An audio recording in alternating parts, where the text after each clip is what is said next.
The big dominoes in college football are falling. In the NBA postseason, a preview as it is now nearly upon us. It is Tootell and Nuanez 102.9 ESPN Radio.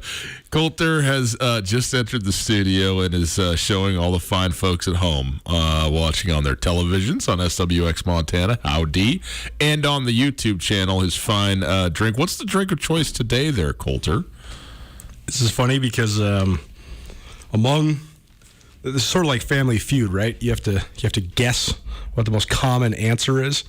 Among the most common text messages I receive during this radio/television program is from television viewers that say, "What are you drinking?" I feel like we should get some affiliate advertising because I feel like I'm sporting a lot of good drinks. No, we do have the great sponsorship by Florence Coffee, and I do drink Florence Coffee probably more than any other thing. That's actually a fact. I have really adjusted. This is actually interesting for people.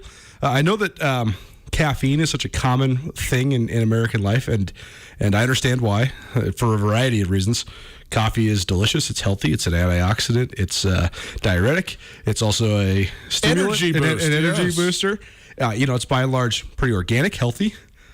But I also think you can overdo it a little bit. And I've been at points in my life where I have overdone it quite a bit, quite often. Tommy can't physically overdo it on coffee, but the rest of us do know what you're talking about. Right. And so I have stopped drinking caffeine.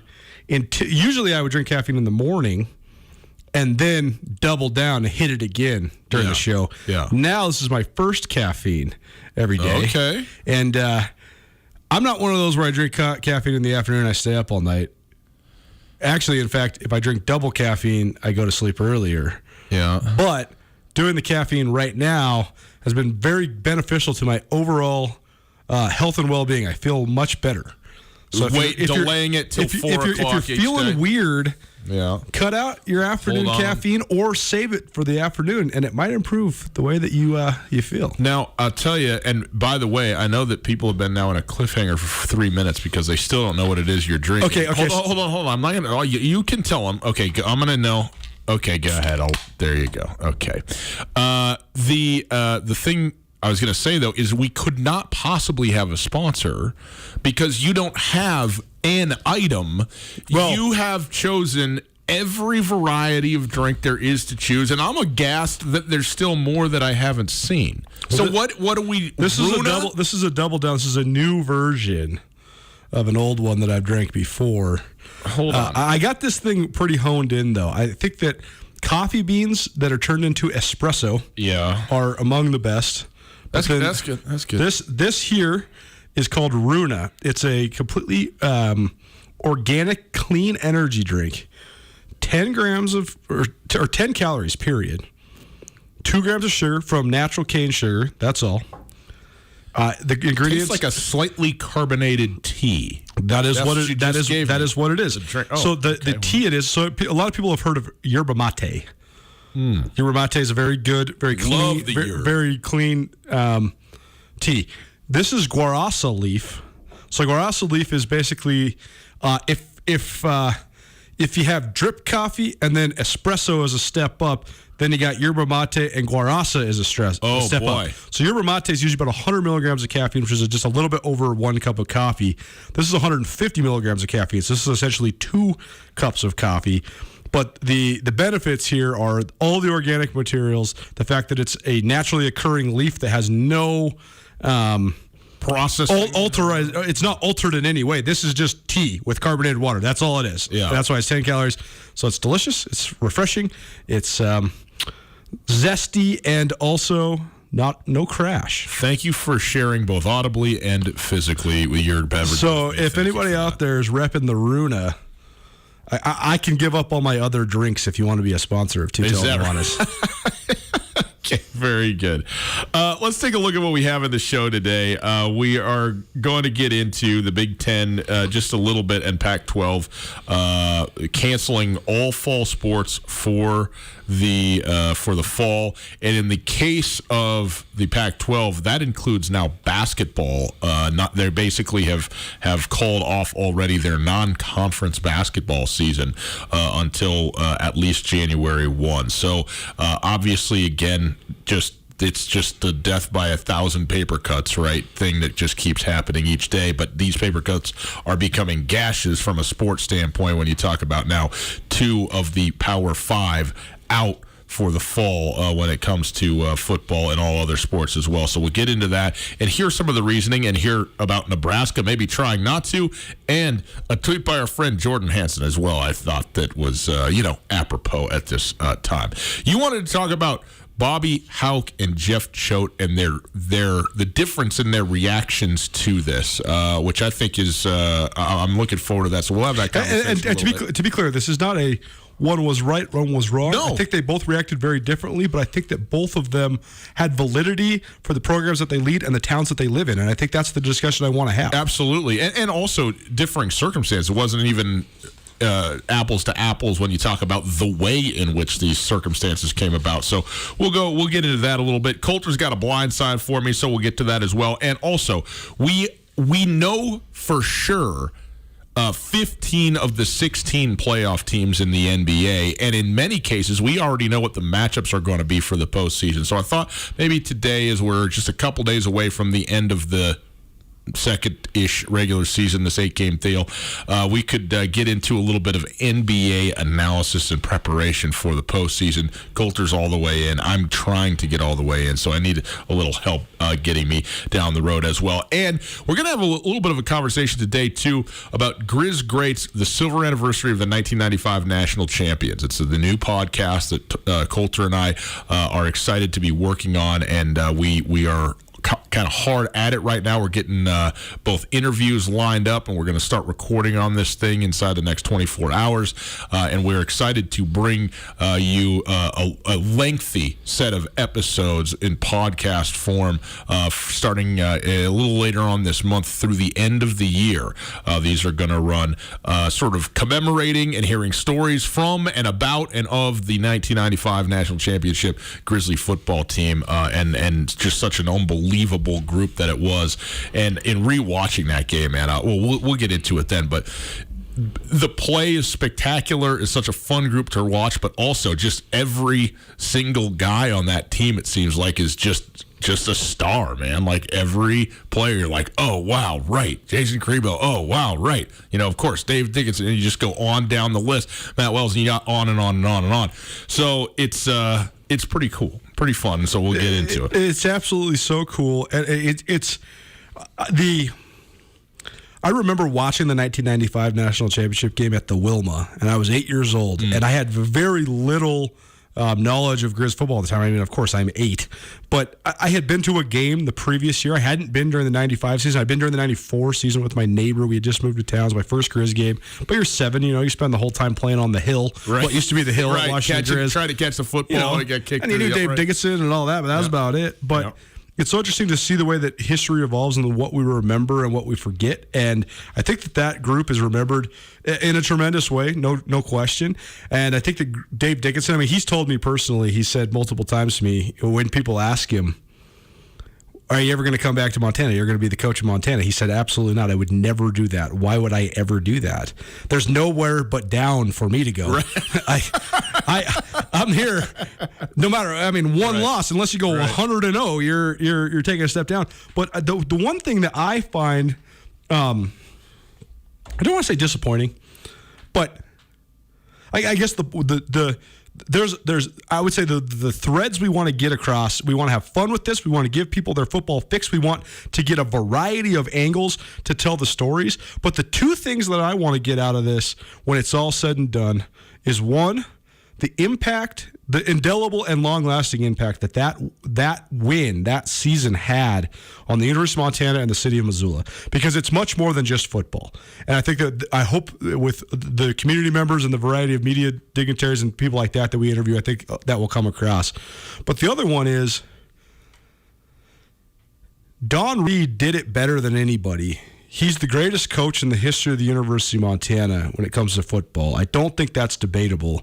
He took a program that was downtrodden and completely laid the most unbreakable foundation that maybe any college football program in the entire Western United States has ever been built upon. And then in his final game, he wins on a game-winning field goal and rides off into the sunset. And he has largely disappeared from the spotlight since then. And in a lot of times when that happens, it makes your legend grow. And I think that was the case for Coach Reed for the first 5 to 10 years after this.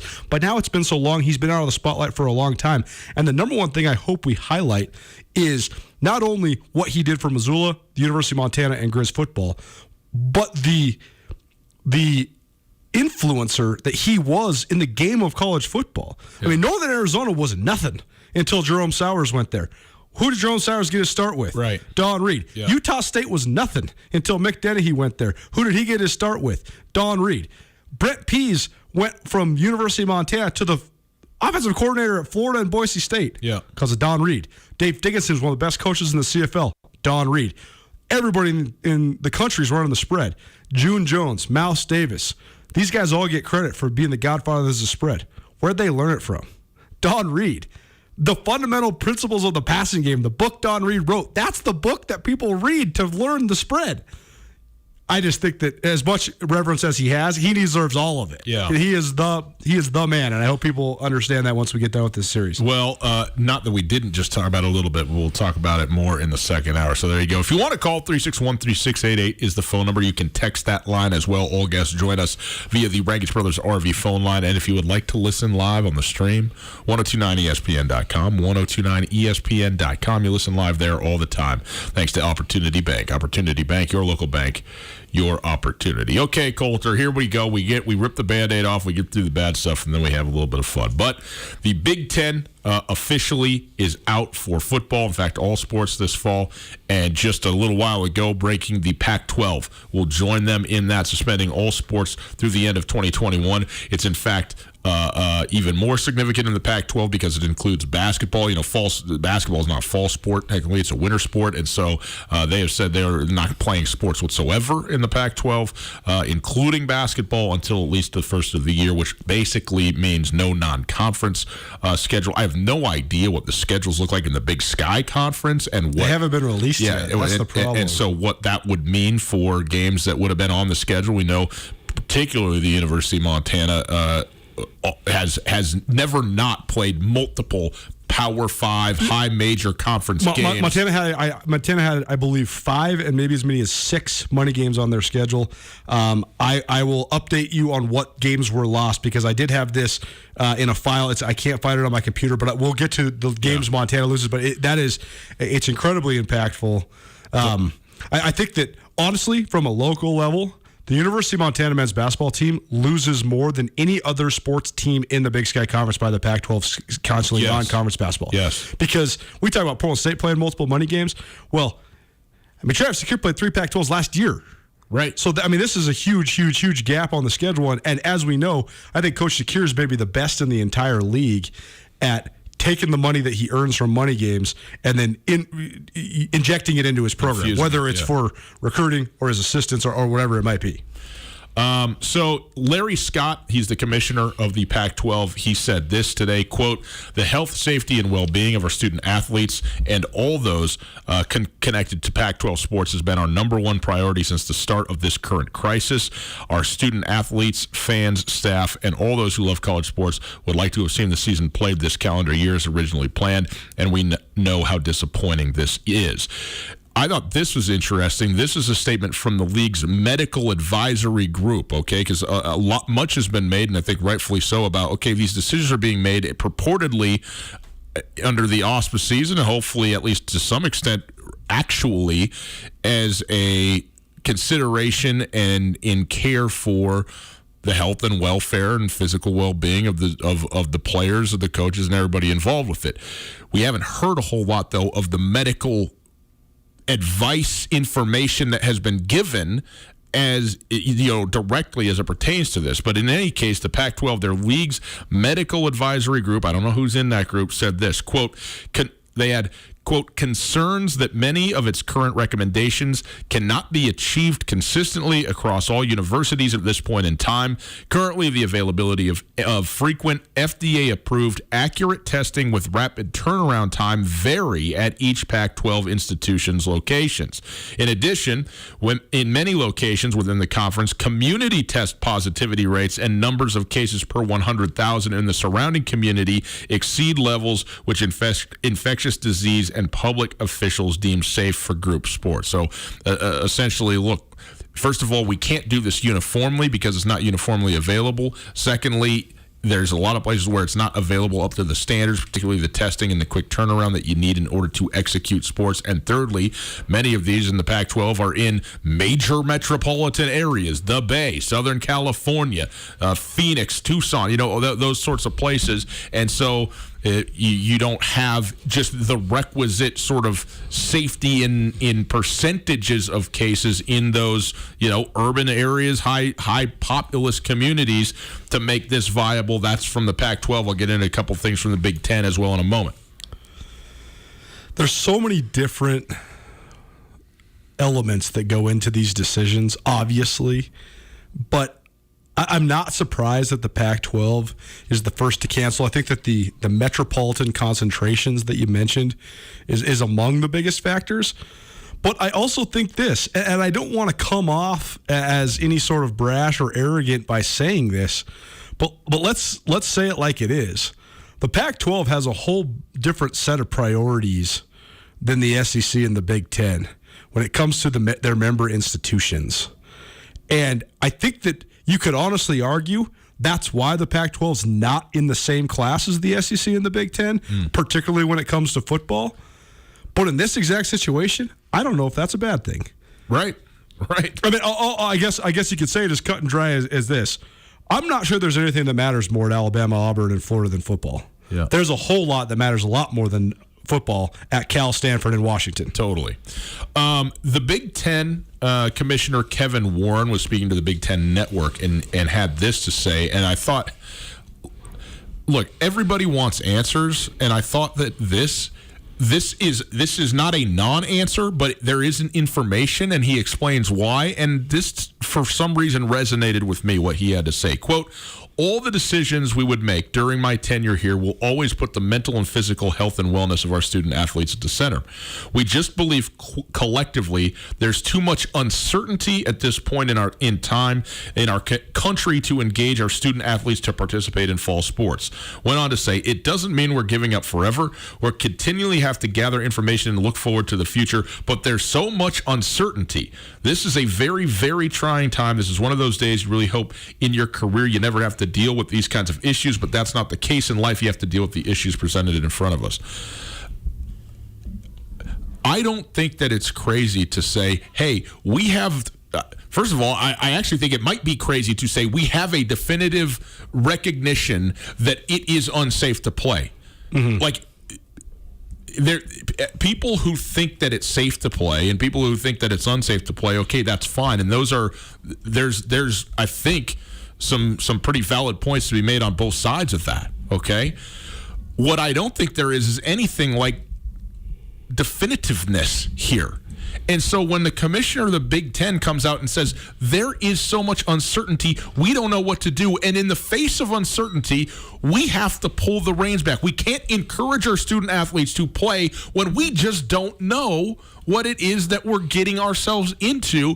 And I think that might be the most sort of straightforward answer that I've heard, because you can get whatever medical advice, opinion, etc. that you want to get, but there's no uniformity to it. And again, there's no ultimate truth about what COVID-19 is, how it works, and all of that. Let me ask you this. Yeah. The day that we will forever remember as the day our world ended abruptly, and it's actually come around to be less catastrophic than I originally thought it was when we were sitting in Boise and, Right. and everything got canceled. There we were, just locked into the. We were just like, well, what are we going to do? I guess we're just going to sit in this hotel room for the next 2 days and watch the world burn. Yeah. But the day that Mark Emmert, president of the NCAA, came out and canceled the NCAA tournament and then canceled spring sports, if the NCAA just would have said that day, all sports are suspended indefinitely until we have more clarity, how much pain and suffering would that have solved for everyone? Seeing it now, what has happened, what has in fact happened, going back the 5 months, Yeah. a lot. Doing it at that moment, I'm not saying canceling. I'm not saying canceling. I say all sports are suspended indefinitely until further notice. That's it. Right. And you do not make further notice until you have a plan to restart, and then you have this galvanizing restart rather than, oh, we're going to play, we're not going to play. right. Even though everybody knew we weren't going to play. That's where the frustration comes from. I think that's the one that we're going to get into what Coach Alk and Coach Choate said last week. But I think that the one thing that they agreed on was this is horrendous for our kids. Yeah. You say, hey, we have a morning workout tomorrow. And then you say the next day, hey, guys, sorry, you guys got to split up in a group of 5 and do it on your own. Then the next day you say, you guys got to go here, you guys got to go there, you guys got to go home, you guys got to come in. Yeah. It's no good. The whole point of college sports and the whole point of college football is instilling time management and discipline into young men. That's the thing that everybody gets out of it. When you eliminate that portion of it, the whole structure is pointless. Yeah, and it's funny because, goodwill goes a long way, or having people who like you. Adam Silver right now in the NBA, we've talked about it. It's the best run professional sports league that we have in this country. And that doesn't mean that they're making every right decision, but what it does mean is people presume in their favor. And they think that they're making the decision in goodwill, like you're saying. In goodwill, but also, like, whether they ultimately are making the right or wrong decision. It's like the New England Patriots. No matter what Bill Belichick does, drafting a punter in the 3rd round, everybody goes, well, look at the genius. Of course he knows what he's doing, whereas any other team does it, and they're morons. And what I was going to say is the NCAA has so much going against it in the court of public opinion that if they say, we are suspending all sports until further notice, it might be the right decision, and they would still bring hellfire down on themselves with that in the court of public opinion because everybody is looking for a reason to rain down on them. Right, but the indecisiveness has just absolutely destroyed small school athletic departments because they can't make decisions because they've been waiting on someone else to make a decision. But it's also as much loathing that the general American sports watching public has for the NCAA, it has been accentuated times a million because of 2 reasons. As much as people thought the NCAA was corrupt for meddling in a variety of different avenues of the sporting world, for being a member institution, a member organization that still is levying some sort of punishment, people hated all of that. People know how much money they make off the NCAA tournament. It's such a joyous event that no one cares.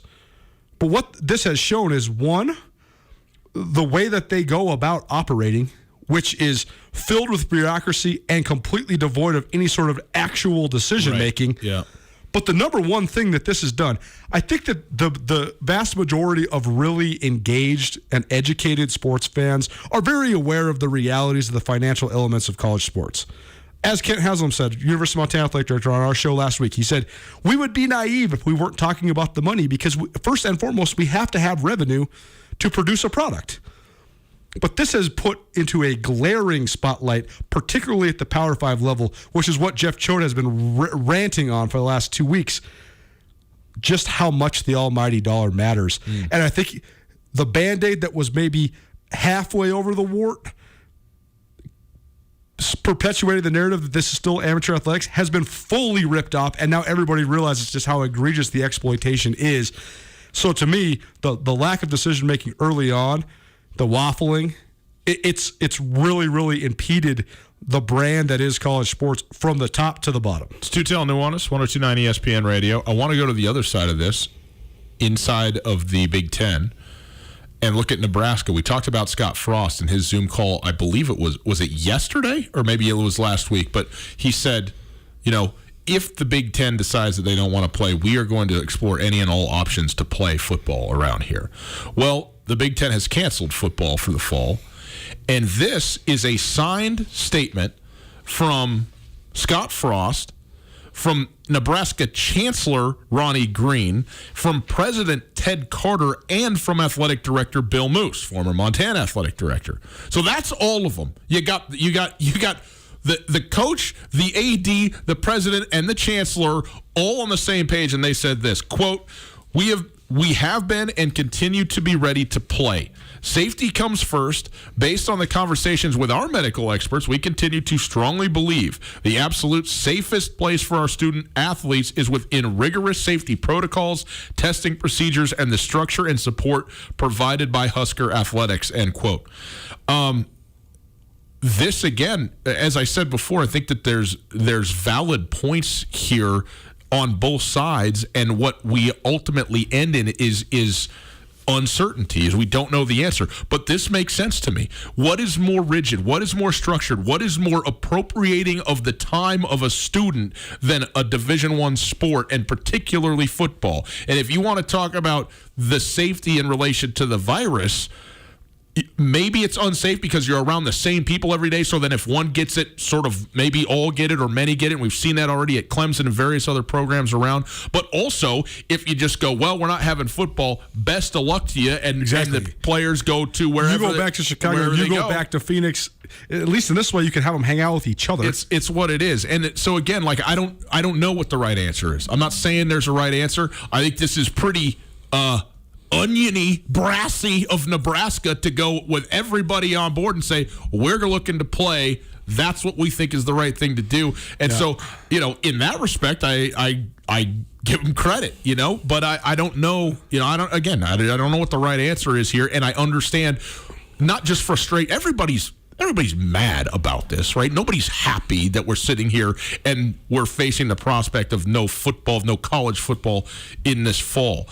But there is validity from a health standpoint, at least to me, of why you would and why you would not want to. And then the question is, well, what side do you err on? I guess that's in the eye and the hands of the beholder. Nebraska is in such a unique situation as well, being a Power 5 school. I mean, they're the only Power 5 school that is as rural as they are, right? Yeah, right. I mean, there's always been the bragging point for Missoula. Hey, and Missoula's a lot bigger now, but I remember there was once a day where people say, we live in a 50,000 person town and 25,000 people show up to a game on Saturday. How about that? Right. Lincoln, Nebraska is 80,000 people. 95,000 people show up to a Nebraska game. That's amazing. I mean, besides Omaha, is there a city over 100,000 people in the entire state of Nebraska?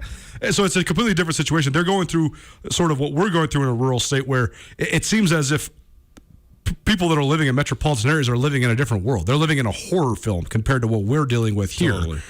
So I understand this, but I also think Nebraska just wants to get a piece of the pie, because if they could get in with the SEC now, they can get some primetime games, they can make some money, and who knows, maybe they make a run at the college football playoff. I don't think so.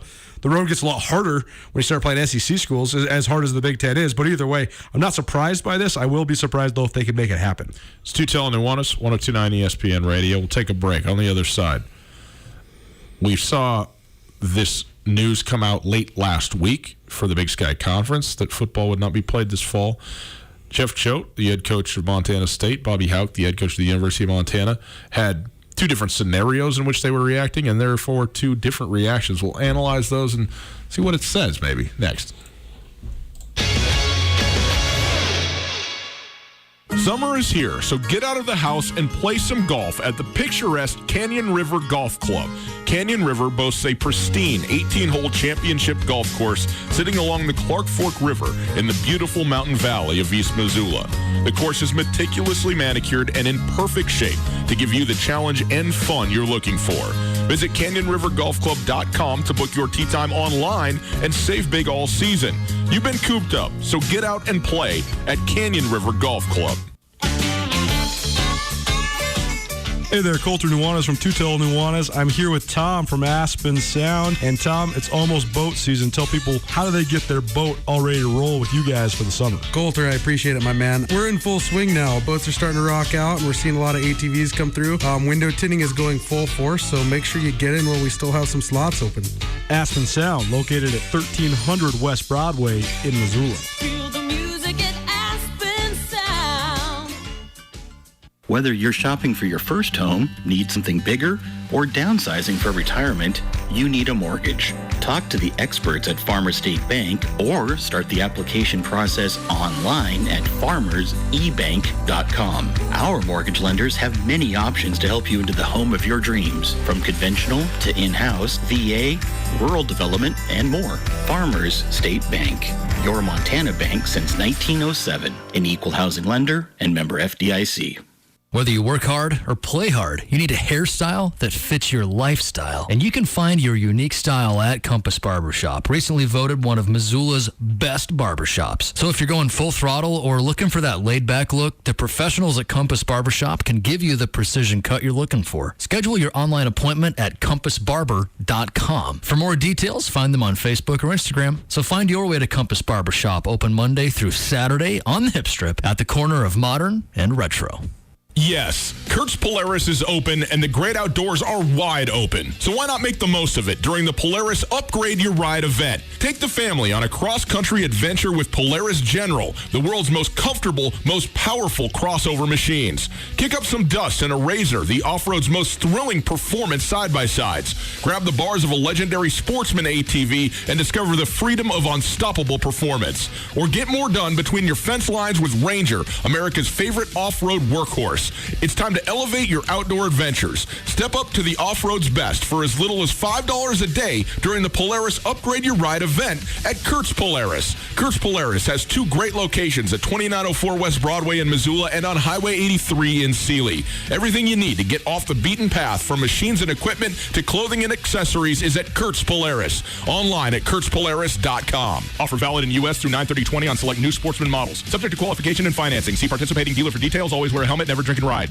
ESPN Missoula Sports Center. Good afternoon, Ryan Tootell, Colter Nuanez. Here's some sports news for you. The Eastern Washington University has now suspended all fall sports, adding the rest of the fall slate to football, which was canceled conference-wide on Friday. Eastern Washington becomes the first school in the Big Sky Conference to add the rest of their fall sports into postponement. The league already announced suspension of non-conference play for league schools and other sports, but no Big Sky edict has been made as of yet in terms of rescheduling or cancellations. That is expected to change later this week, according to ESPN Missoula sources within the Big Sky Conference. The breaking news this afternoon, the Pac-12 canceled all fall sports, including football, suspending them until the spring.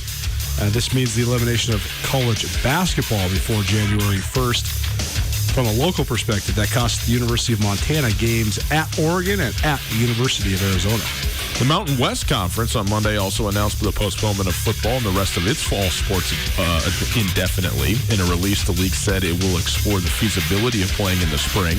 The news comes on the heels of the MAC canceling football over the weekend and rampant speculation that other FBS conferences will follow suit, and in fact they have, including the Pac-12 and Big Ten. This ESPN Missoula Sports Center is brought to you by Aspen Sound.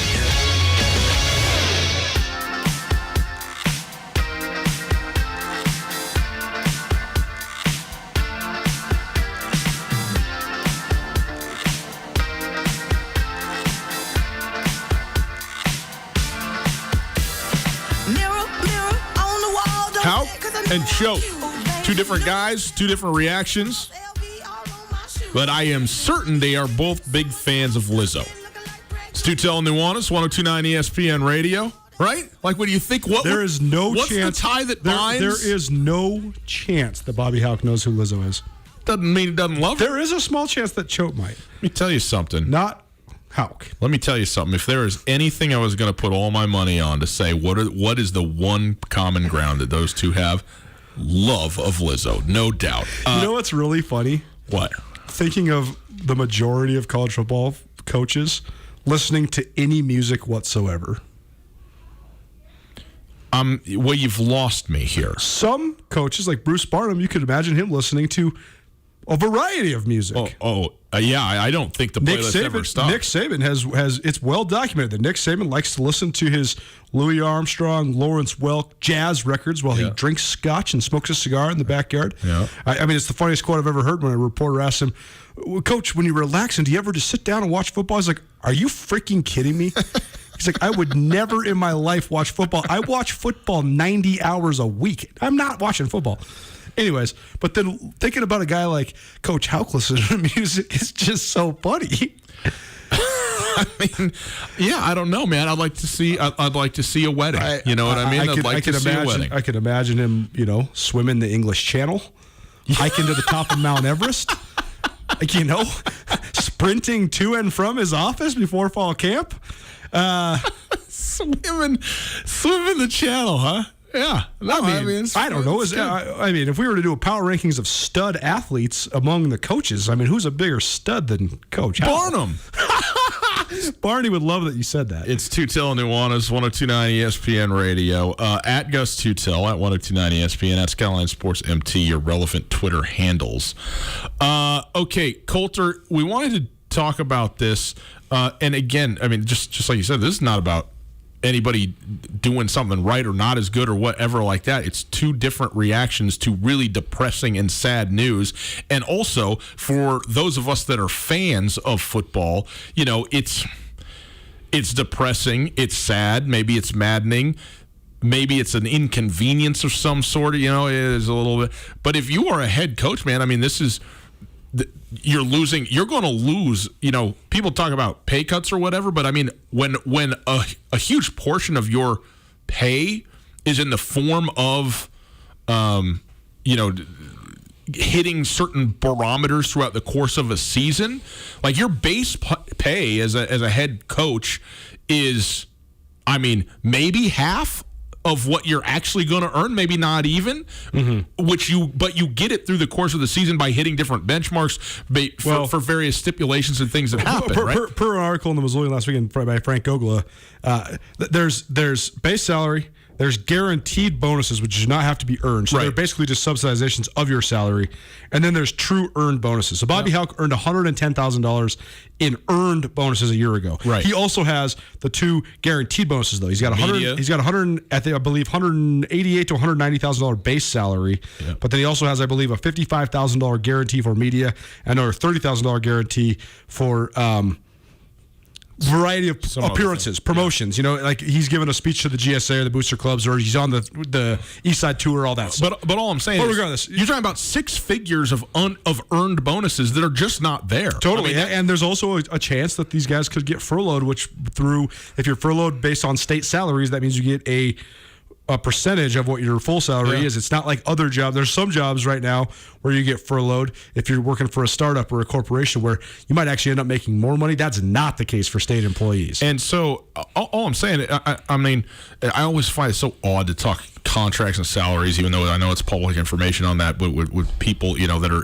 members of the community, you know what I mean? Yeah, but it's important because they are paid by us. Definitely. And that's why journalism exists in the sports realm. In my opinion, that's why I think that our job is important. I think it's completely valid. It's just there's no degrees of separation is all I'm saying. There's not. So that's the thing. But I bring it up now to say that for as tough as this is for, fans and all that kind of stuff, think about missing that 30-40% of your annual pay just out the door, even as a possibility as a result of this. Totally. Talk about the job, the ebbs and flows. I know Jeff Choate was pretty reflective yesterday about, man, it's been 42 years since I was 8 years old that this has been the rhythm of my life to do this thing. And certainly the same is true of Bobby Houck as well, that this is what you do, and it's not what you do because now your fantasy football team is starting to play and you're watching games on Sundays. This is literally what it is that you're doing with your life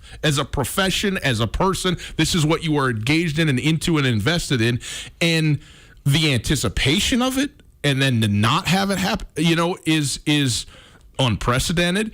And I thought it was revealing. I thought it was interesting. Bobby Houck at the press conference on Friday was. I thought very straightforward. I thought he was pretty honest. Said he was going to be honest and was, and was unhappy, just as you would expect him to be. And when asked whether this is the right decision, he says what he should say in that moment, which is, it doesn't matter. It doesn't matter what I think because we ain't playing. And what are you going to do now? Well, we're going to take a week off. We're going to circle back up, and then we're going to go forward and figure out what we're going to do. We have a lot of different paths that we could go down, and I got no idea which of the paths it is that we are going to, that we need to start walking forth on, and that's where we're at. Jeff Choate was, first of all, they did have a couple of practices. He was clearly in a very good mood coming out of what was, I guess, going to be the last practice and just kind of a fun day on the football field with the players. It also was, even though it was a Zoom press conference, it wasn't the announcement press conference. Yeah. We got Bobby Hauck. He had several days. The day that it happened, or the morning after that it happened, as opposed to, a week of processing time, which also helps as well. And he was a lot more sort of reflective and going like, man, yeah, I don't really know. I'm not happy about this. And yet, we're going to sit here and kind of figure it out as we go and continue to talk about how happy he is with his program and where they're at. And I think Bobby Hauck talked a lot about, we're upset because, he came to as close as he's going to come to say, we're loaded. He's right. Like, we were ready to go. We were ready to absolutely bust the doors down. And I think that is, probably true. And now that's not happening, at least for the time being. And how are you able to mentally and emotionally and physically, frankly, because we know that there's a method to getting ready to go for a football season, able to reload and re-engage in the spring, if the spring is, in fact, when this all happens? I have a lot to say about this. Before we get into the analysis of what the two coaches said, the stances that they took, which I think both are adequate, both are valid, and both fit the specific jobs that they have.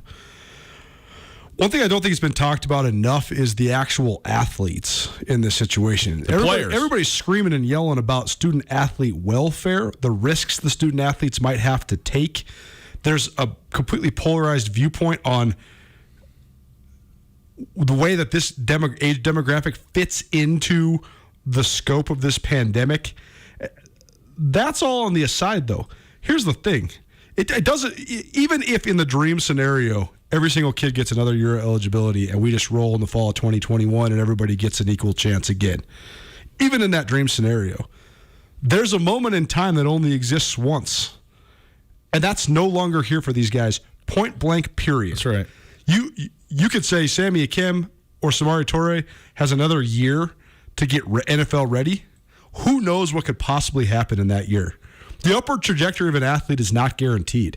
You never know what could happen to you. And I'm not wishing anything bad on any of those guys. All I'm saying is that there's a moment in time that will only exist once, and that's the saddest part that's getting robbed from these kids, especially at this level, because by and large it is for the joy of the game. This is it for Jace Lewis. He might get on a roster in the NFL as a special teams guy or something like that, but this is it, where he's going to be the dude. Yeah. That hurts. You don't get it back.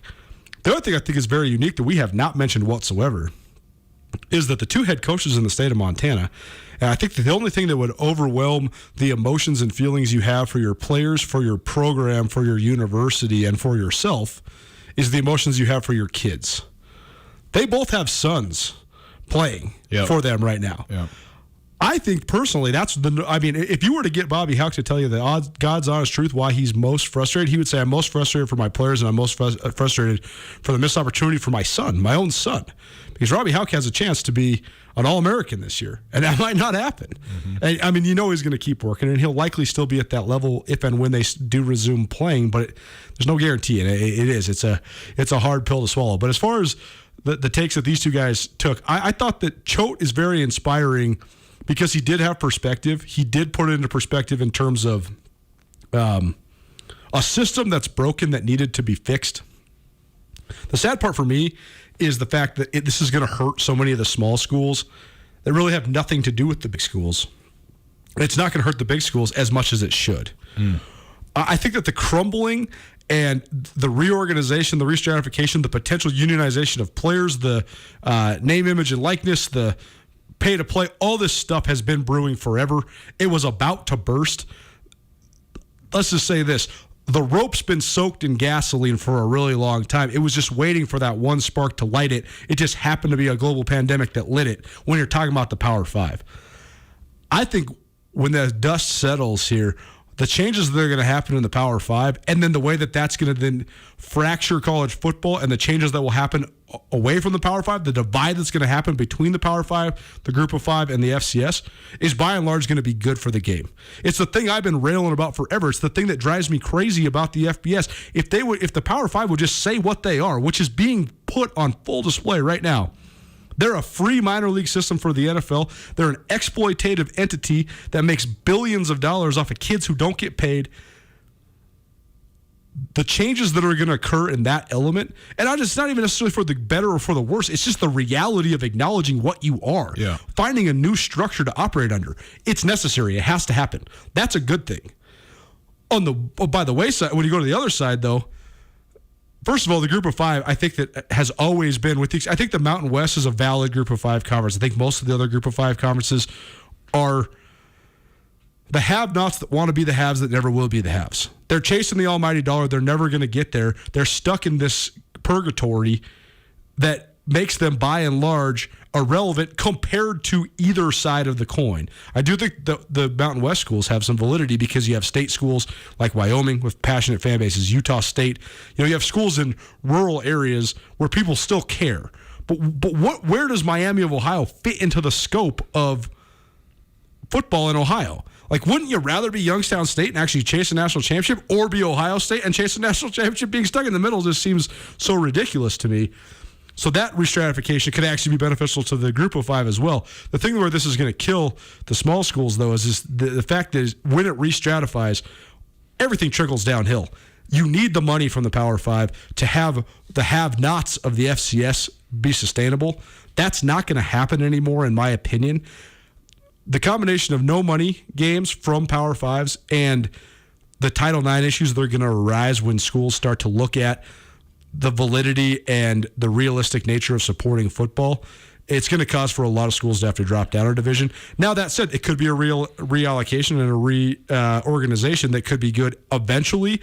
It's just going to hurt a lot of regional rivalries, especially in this neck of the woods that people have grown fond of, and we'll see how it all comes down the pipe. But I thought Choate, his pointing that out was valid.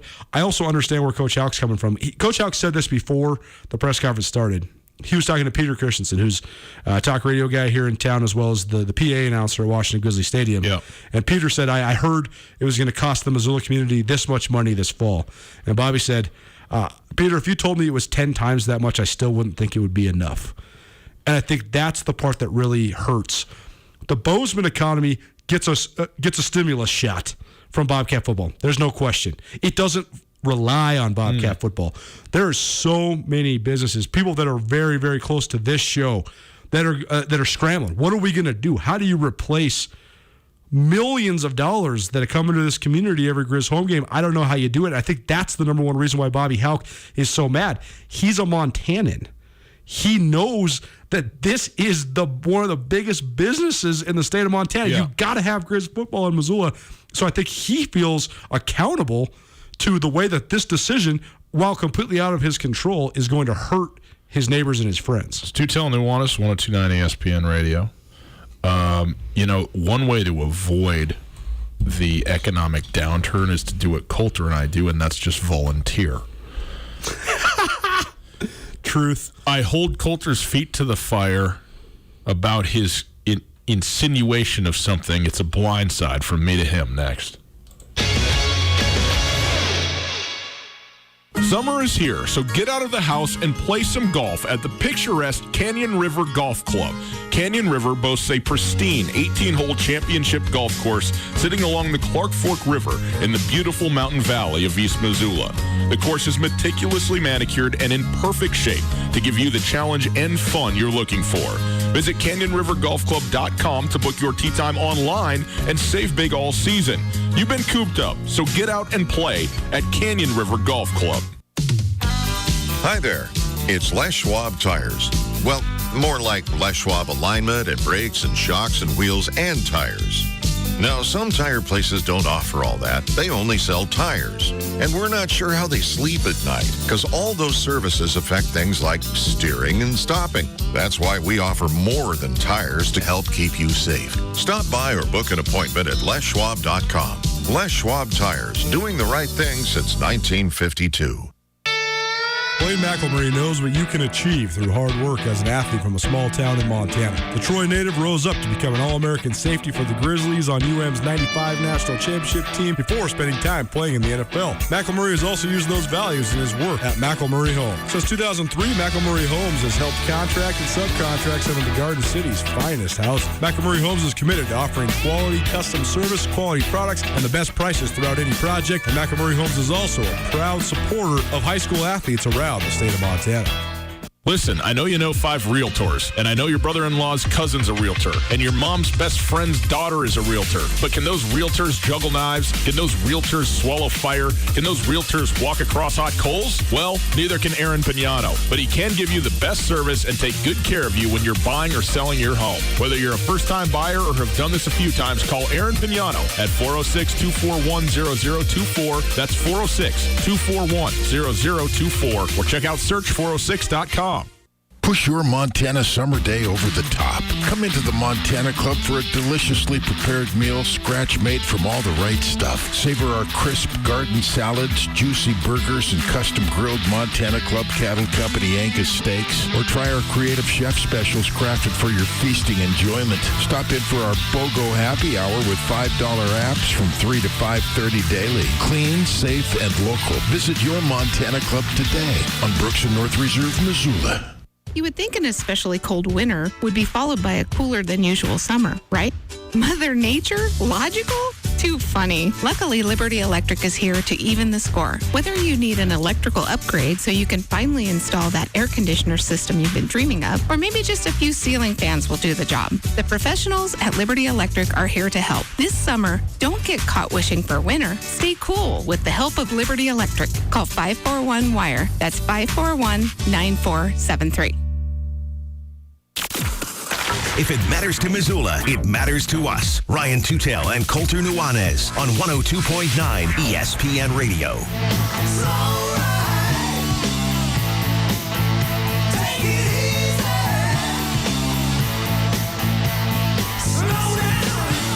I'm about to paint Colter into a corner, and like a rabid dog, he's just going to come firing out of there and run me down. I don't know, man. I don't know. Should I think of these before I say them? It's Tootell and Nuanez, 102.9 ESPN Radio. Check us out on YouTube, boys and girls. We're on the YouTube Tootell and Nuanez channel.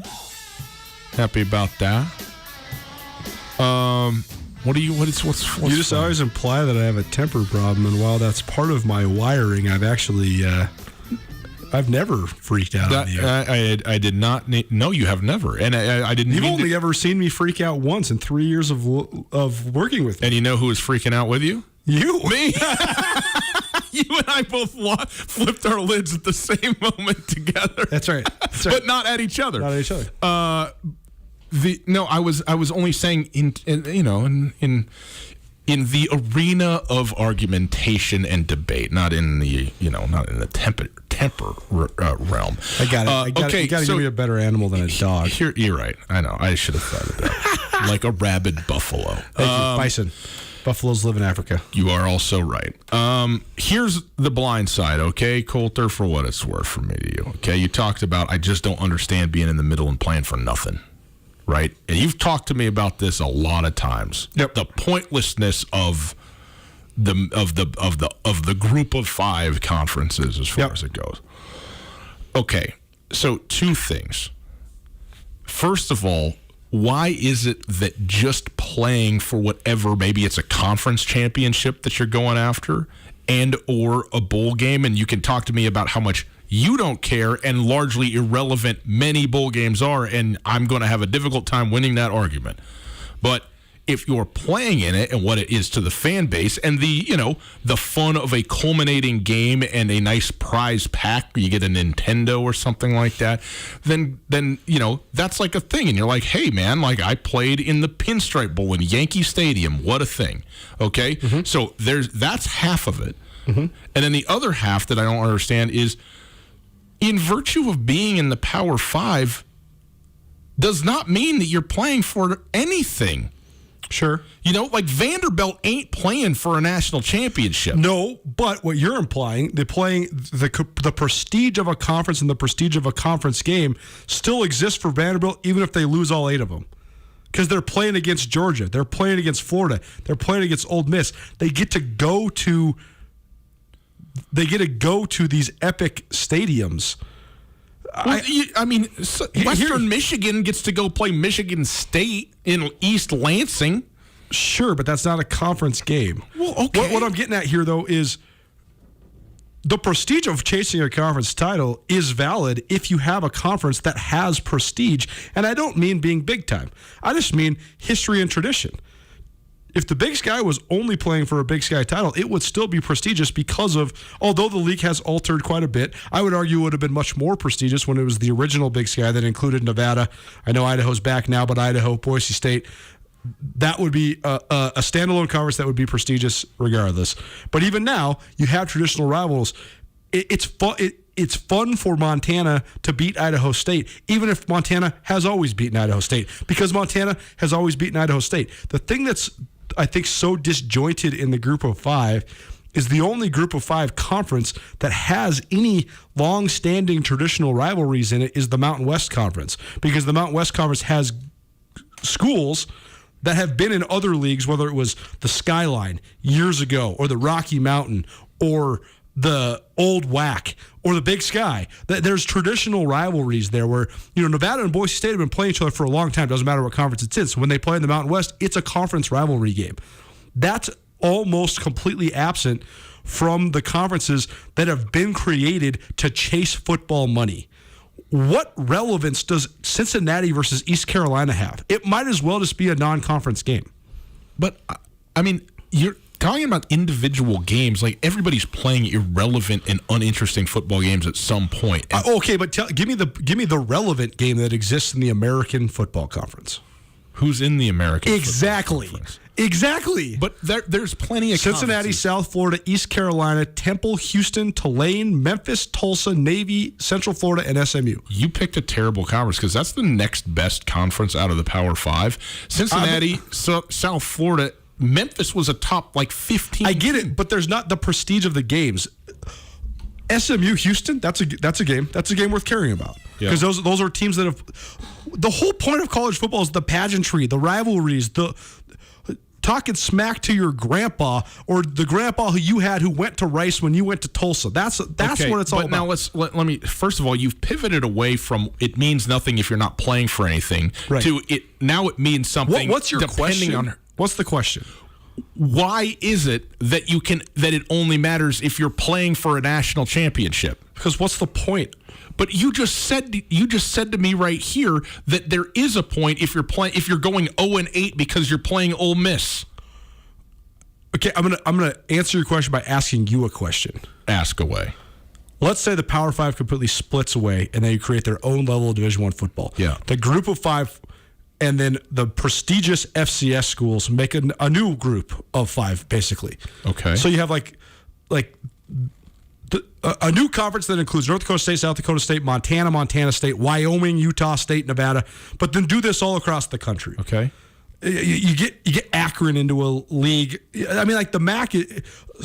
Take the MAC for example. I actually think the MAC, in terms of geography, old school rivalries, things like that, they're all directional schools. They're all directional schools that are second banana in their states. Mm-hmm. But that league is actually a fun league. It's a good league. I mean, Western Michigan versus Eastern Michigan versus Central Michigan. Those are cool. Yeah. People like that. It's all good. I get it.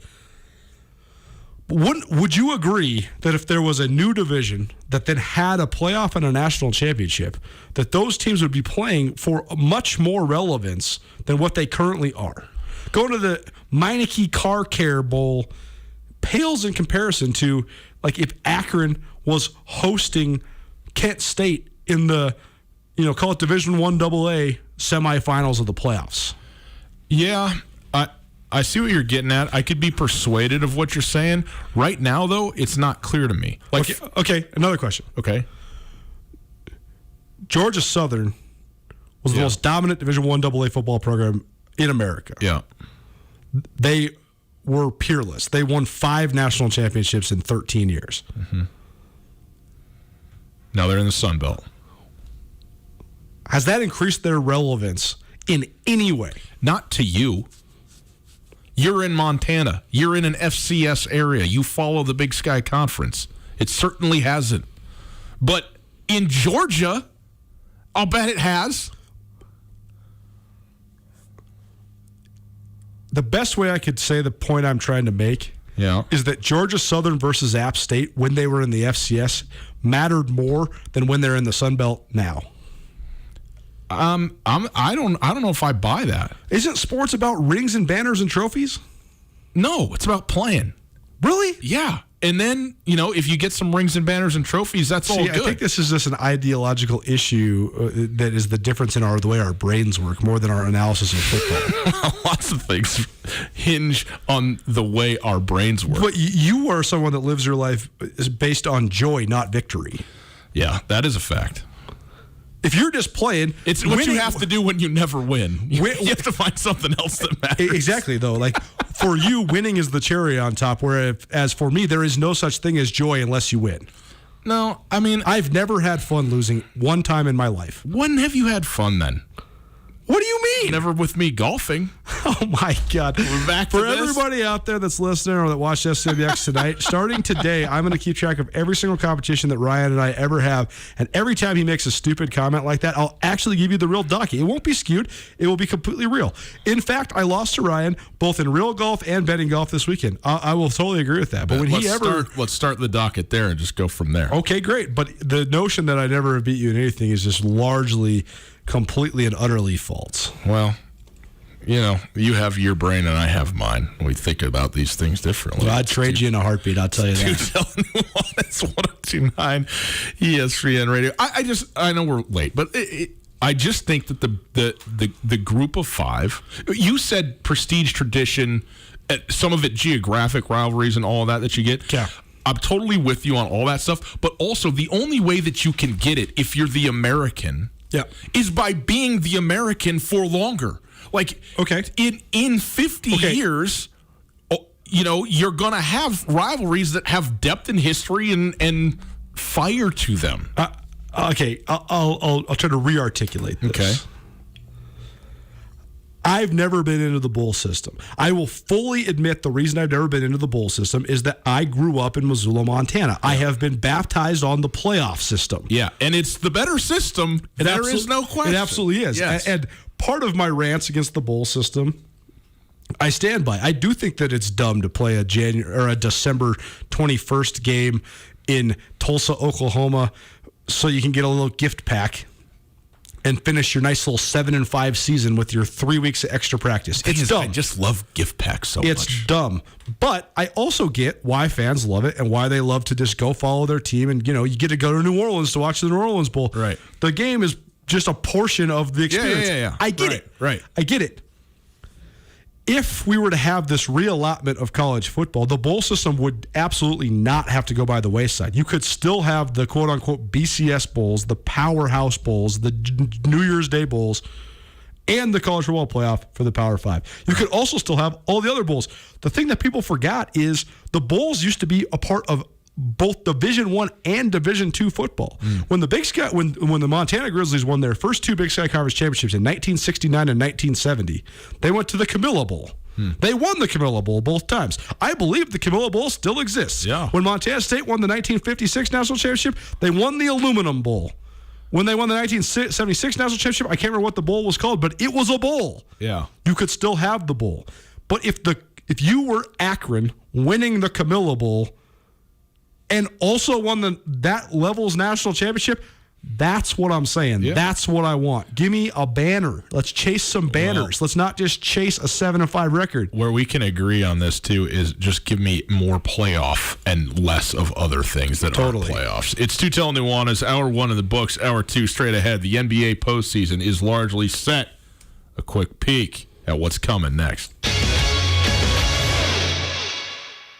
Summer is here, so get out of the house and play some golf at the picturesque Canyon River Golf Club.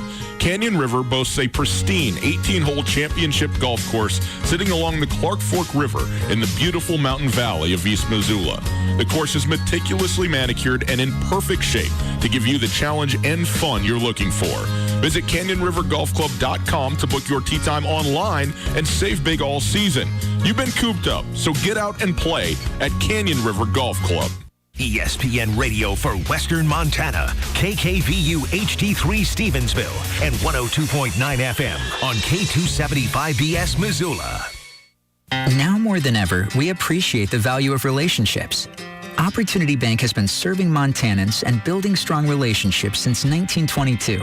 With banking services for your family and your business, Opportunity Bank is with you as we move through these challenging times. For the latest information about how Opportunity Bank is working with customers and communities during the COVID-19 crisis, visit our website at opportunitybank.com. We are all in this together. Opportunity Bank of Montana, member FDIC. After a long couple of months, it's finally feeling like we're getting back to business as usual. But it's not the usual at all. At Missoula's Wingate, we are, as always, committed to giving you a relaxing stay at a great value. But we're also balancing the new guidelines like maximum pool occupancies and increased disinfecting to protect your health with a never-ending pledge to make you feel at home when you're not. If you find yourself on the road in the Missoula area, please consider staying with us at Missoula's Wingate. Yes, Kurt's Polaris is open and the great outdoors are wide open. So why not make the most of it during the Polaris Upgrade Your Ride event? Take the family on a cross-country adventure with Polaris General, the world's most comfortable, most powerful crossover machines. Kick up some dust in a Razor, the off-road's most thrilling performance side-by-sides. Grab the bars of a legendary Sportsman ATV and discover the freedom of unstoppable performance. Or get more done between your fence lines with Ranger, America's favorite off-road workhorse. It's time to elevate your outdoor adventures. Step up to the off-road's best for as little as $5 a day during the Polaris Upgrade Your Ride event at Kurt's Polaris. Kurt's Polaris has 2 great locations at 2904 West Broadway in Missoula and on Highway 83 in Sealy. Everything you need to get off the beaten path, from machines and equipment to clothing and accessories, is at Kurt's Polaris. Online at kurtzpolaris.com. Offer valid in U.S. through 9/30/20 on select new Sportsman models. Subject to qualification and financing. See participating dealer for details. Always wear a helmet. Never drink and ride. The world of real estate is always evolving. That's more true now than ever. If you are a longtime Missoulian that is looking to upgrade or downsize, it might be the best time yet to sell. If you're in the position to buy something new, today might be the best time to buy. And no matter what questions you have when it comes to residential or commercial real estate, Mike Nugent and the professionals at Berkshire Hathaway in Missoula have your answers. To find out what Mike can do for you, give him a call today, 531-1802. And remember, every question is good to ask. ESPN Missoula Sports Center. Good afternoon, Ryan Tootell, Colton Nuanez. Here's some sports news for you. The latest domino in the increasingly fragile structure that is Big Sky Conference fall sports fell Monday evening as Eastern Washington suspended all fall sports until further notice. That decision came on the heels of last Friday's announcement that the Big Sky Conference was going to postpone the league's football schedule into the winter and spring. The league had already announced the suspension of non-conference play for the league schools and other sports, but no Big Sky edict has yet been made in terms of rescheduling or cancellations. I don't know where we're at. But the Big Ten and the Pac-12 canceled all sports today, and that's not good for anybody, including Big Sky Conference teams, because Big Sky Conference or Pac-12 non-conference basketball leading up all the way till the start of conference play in January has been canceled. On a local level, that means no games for the University of Montana against the University of Arizona. or the University of Oregon. In addition to the Pac-12 canceling all fall sports, the Big Ten has done the same, including football, and they joined the Mountain West Conference, who on Monday announced the postponement of football and the rest of its fall sports indefinitely. In a release, the league said it will explore the feasibility of playing in the spring. So now the MAC and the Mountain West in the group of 5, as well as the Pac-12 and the Big Ten and the Power 5 out for this fall. Sports Center brought to you by Aaron Pignano of Exit Realty.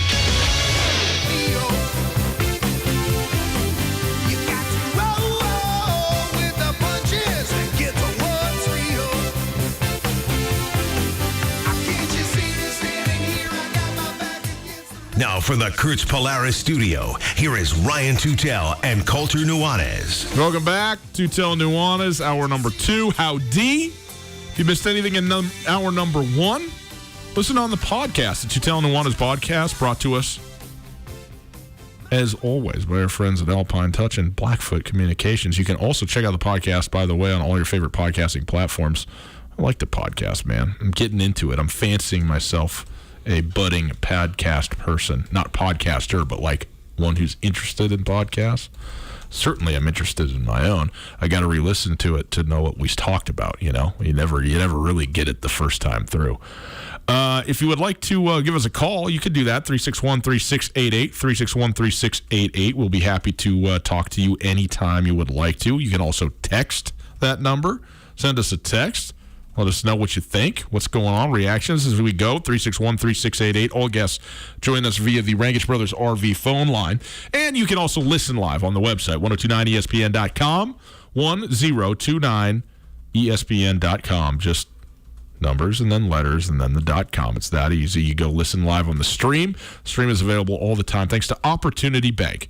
Opportunity Bank, your local bank, your opportunity. Colter, the NBA postseason is shortly upon us. I don't know exactly how many games we are, and I know that not every, I think the Blazers have played 2 more games in this restart than the Spurs have as of yet. So we still got a couple more playoff games to get sorted out. The main thing that needs to be figured out is that 8/9 seed in the Western Conference. That's the number one thing that we don't know yet. But here's the deal. In the East, we know all 8 teams that are going to be playing in this postseason, and at least 1 versus 8 and 2 versus 7, we basically know what the matchups are going to be because I don't think there's enough games left remaining to change the seeds at all. We also know that Boston is going to be the 3 seed. It's just the 4, 5, and 6 seeds that are a little bit up in the air right now. As of right now, in the East, Brooklyn and Toronto are going to be playing in the 7 and 8. The 7 versus 2. Orlando and Milwaukee in the 1 versus 8. But Philadelphia, Indy, and Miami are like a game and a half apart from each other in 4 through 6 seeds. We saw Ben Simmons down. He's out for the rest of the year. Joel Embiid tweaked his ankle just the other day. Looks like it's not going to be all that big a deal. But, Colter, we've spent a lot of time in the West. Obviously, I think the firepower is in the West, not just the LA teams, but in general. And outside of Milwaukee, you kind of go, ho-hum. Once again, Toronto not getting any love, even though they are the defending. I mean, have you ever seen a defending NBA Finals champion who's the 2 seed in their conference get less of just a look whatsoever than Toronto? Well, we've never had the reigning Finals MVP leave the defending champions. It's a fact. It's a fact. The exit of Kawhi Leonard is like, I think more than anything, everybody's impressed. Like, whoa, Toronto, you're still the 2 seed in the East? Pretty good without Kawhi Leonard. Yeah, it's when you fire a coach that was largely successful and that firing is surrounded by controversy, but then it comes out on the other side and people honestly forget who your coach used to be. That's one of the most fascinating things in sports. I can only think of a couple different parallels. But the 3 parallels, especially in the NBA, that comes to mind is Doug Collins in Chicago. Doug Collins had the Bulls as a playoff team when he had Michael Jordan. Michael Jordan, by and large, loved Doug Collins, but they could never get over the hump. They couldn't get past the Pistons. They couldn't get past the Celtics. So they fired Doug Collins. They upgrade. Well, I guess at that moment, they just pivot to Phil Jackson, which then turns into being an amazing upgrade. You could say, well, part of it was the blossoming of Michael Jordan. Part of it was, the fact that Larry Bird hurt his back and Isaiah Thomas got a little bit older. But still, Phil Jackson and the Zen Master ways was a huge portion of the Chicago Bulls turning the corner. Mark Jackson won 54 games with the Golden State Warriors once upon a time. He got fired. They hired Steve Kerr. People thought, what are we doing here? Then the Warriors won 10 million games over the next 5 years, went to the finals every single year, and they had one of the greatest runs, and in my opinion, arguably the greatest modern run in modern history in the 21st century under Steve Kerr. And now we're seeing it play out in Toronto, too. Dwayne Casey was the NBA Coach of the Year. And then the Miami Heat, or I guess the Cleveland Cavaliers, with LeBron James, smacked the Raptors. And Dwayne Casey got fired. And they hired this nerdy-looking guy, Nick Nurse, and everybody's thinking, who the hell is this guy? Nobody's heard of him before. And he's sporting a 2006 goatee. And now he's got a ring, and he's got an inside track at another one. And I think that he's proven a lot of people wrong. So there's a lot of factors to the Toronto thing. But I want to talk about Toronto a little bit more in the scope of this playoff conversation. Because when it comes to 7-game series that are played on home courts, yes, you ride your horses, you ride your superstars. Depth, having an 11-man rotation is irrelevant.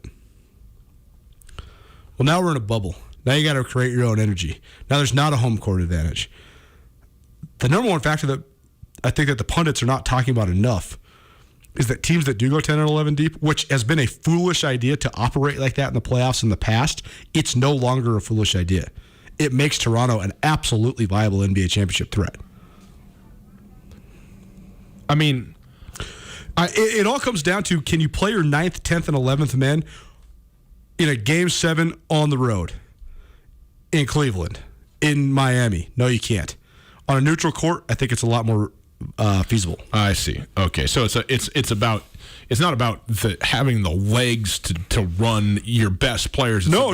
The circumstance. It's just about having the trust. I got you. Like a guy like I'm trying to think of a good example.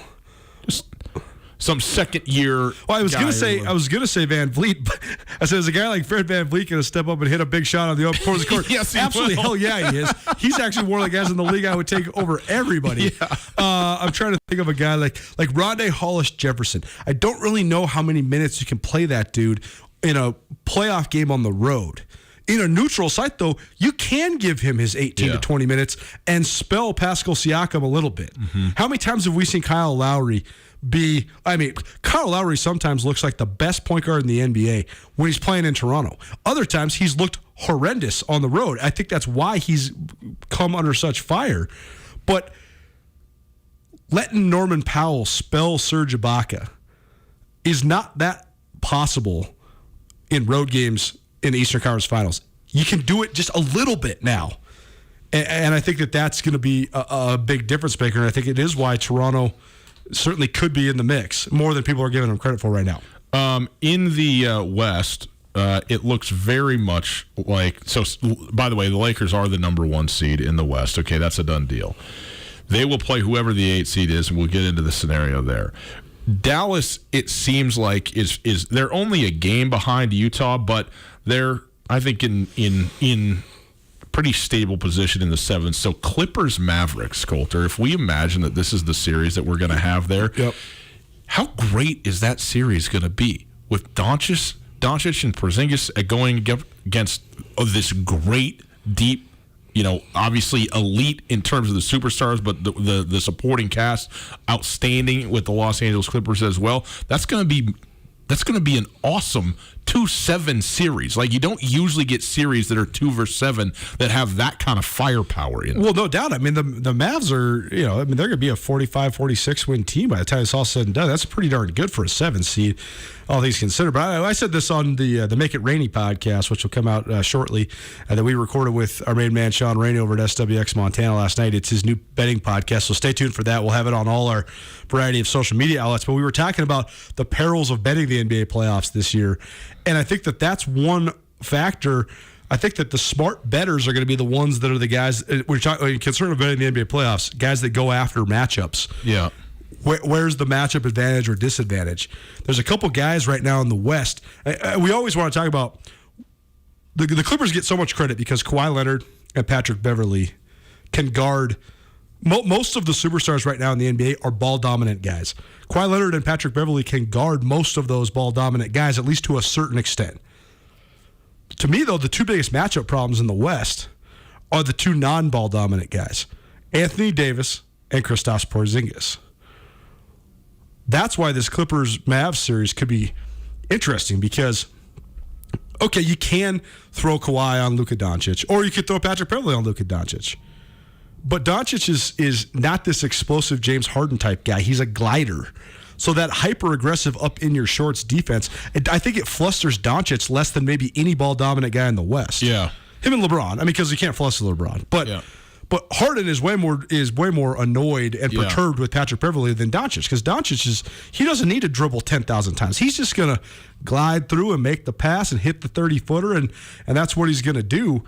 But who do the Clippers got for Porzingis? That's the question. Who's anybody got? Totally. And the number one thing that the Clippers need, and this is where really knowing the rosters, especially when it comes to the picks and the gambling side of this thing, comes in. But just regardless, just in terms of analyzing it, the Clippers, and this is a precarious situation to be in, to be sure, the Clippers need Montrezl Harrell to be healthy.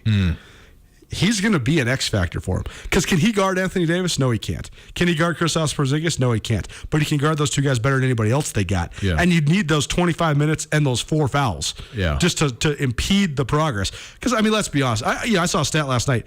In the Lakers' wins in the bubble, Anthony Davis is averaging 39 points per game. In the losses, he's averaging 12. But he's rolling right now. When he's got it going, ain't nobody stopping Anthony Davis. But you got to just figure out a way to get somebody in front of him to mitigate the foul trouble and the minutes for everybody else. And Montrezl Harrell's been in and out. I mean, he was out of the bubble. He was actually outside of the bubble lately. He just returned today. That's the headline on ESPN.com right now. But you don't want to get into a situation for the Clippers where Paul George is guarding Kristaps Porzingis, right? Or Paul George is guarding Anthony Davis, because Paul George is an awesome defender. But you're going to get Paul George in a foul trouble if he's guarding those two guys. So I don't know. I think that Dallas Clippers series, the Clippers are obviously the favorites. For sure. But I do think that the Mavs present a bigger matchup problem for the Clippers than probably anybody in the West besides the Lakers. It is worth noting what is going on in real time as we're talking right now. 4:57 left in the fourth quarter. The Boston Celtics are beating Memphis by 13, 110-97. 13 points is not a significant margin in the NBA, as we talk about all the time. But the way that Memphis has been trending, I think they've only won one game since they've been in the bubble, and they were like 3 or 4 games ahead with that 8 seed when the restart happened. So if they lose this game to Boston, which they do have some work to do, down 13 with under 5 minutes to go, they may well fall out of that 8 seed for the first time. And what does that do to them psychologically?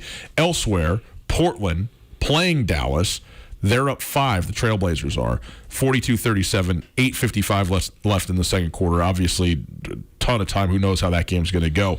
But if Portland were to win and Memphis were to lose, Portland would be in as the 8 seed at close of business today. The San Antonio Spurs, by the way, already winners, 123-105 over Houston. Phoenix also beat Philadelphia. How good has Phoenix been since we got this thing back and rolling? San Antonio. Phoenix should be good, though. I thought they were disappointment coming into this thing. They have the worst problem that the general public doesn't understand, and that is they have the worst owner in the NBA. And that matriculates through the entire organization. Whoa! I mean, I don't think that it's even close. I mean, remember you want when to go to Cleveland? Dan Gilbert has way more name recognition because of the crybaby letter that he once upon a time wrote about LeBron James, but I don't think that there's really any owner that's worse than Robert Sarver. I mean, once upon a time, the Phoenix Suns were a perennial, at least playoff team. Oh, absolutely. My whole life. Yes. I mean, from the late 80s all the way through the late 2000s. And because of his refusal to pay the luxury tax, I mean, you chase off guys like Jerry Colangelo and Steve Kerr, enough said. Yeah. By the way, San Antonio with that win also pushes them in, they're right there within a game of being into that 8-9 matchup. And if the Spurs get the 9 seed, Coulter, and then lose on the play-in side of this thing, do they still get to count themselves as playoff? Because what's the streak at? Like 20, how many seasons? Since they won their first title with Duncan, which was 1998-99 season. So 21 or 2 years of playoff appearances for the San Antonio Spurs. Very impressive. It's Tootell and Nuanez, 102.9 ESPN Radio. On the other side, Grizz Greats, the silver anniversary of the 1995 national champions. It's a podcast series which we are very excited to bring to you. We are working on this hard right now, and we're going to talk a little bit about that team and kind of what that meant, and give you a little update on where we're at in the progress of this thing right after this. Hey, Kurtz Polaris is at 2904 West Broadway in Missoula, Highway 83 in Sealy. The weather outside, perfect, beautiful, so go play around in it. Dirt bike, off-road, get on the lake, do some boating. All of these summer activities are at a maximum at Kurtz Polaris. Beta and Husqvarna dirt bikes, the tops in the industry, brand new 2021s for the season at Kurtz. They also have the top of the line Polaris side-by-sides who've carved out their name as industry standard in the world of side-by-sides and four-wheelers off-roading with the Rangers, the Razors, the Generals. Go fast, get work done, have fun with Polaris side-by-sides. Or if you really want to just enjoy yourself, and really at the end of the day, it's not about winning, it's about joy. This is what I'm trying to tell you, Coulter. You go ahead and get yourself a Crest pontoon boat. Crest pontoon boats, the best you can get out there on the water, cruising around, checking it out. Some are the way you always envision with Kurtz Polaris online at kurtzpolaris.com. Blaine McElmurray knows what you can achieve through hard work as an athlete from a small town in Montana. The Troy native rose up to become an All-American safety for the Grizzlies on UM's 95 National Championship team before spending time playing in the NFL. McElmurray has also used those values in his work at McElmurray Homes. Since 2003, McElmurray Homes has helped contract and subcontract some of the Garden City's finest houses. McElmurray Homes is committed to offering quality custom service, quality products, and the best prices throughout any project. And McElmurray Homes is also a proud supporter of high school athletes around the state of Montana. Listen, I know you know 5 realtors, and I know your brother-in-law's cousin's a realtor, and your mom's best friend's daughter is a realtor. But can those realtors juggle knives? Can those realtors swallow fire? Can those realtors walk across hot coals? Well, neither can Aaron Pignano, but he can give you the best service and take good care of you when you're buying or selling your home. Whether you're a first-time buyer or have done this a few times, call Aaron Pignano at 406-241-0024. That's 406-241-0024. Or check out search406.com. Summer is here, so get out of the house and play some golf at the picturesque Canyon River Golf Club. Canyon River boasts a pristine 18-hole championship golf course sitting along the Clark Fork River in the beautiful mountain valley of East Missoula. The course is meticulously manicured and in perfect shape to give you the challenge and fun you're looking for. Visit CanyonRiverGolfClub.com to book your tee time online and save big all season. You've been cooped up, so get out and play at Canyon River Golf Club.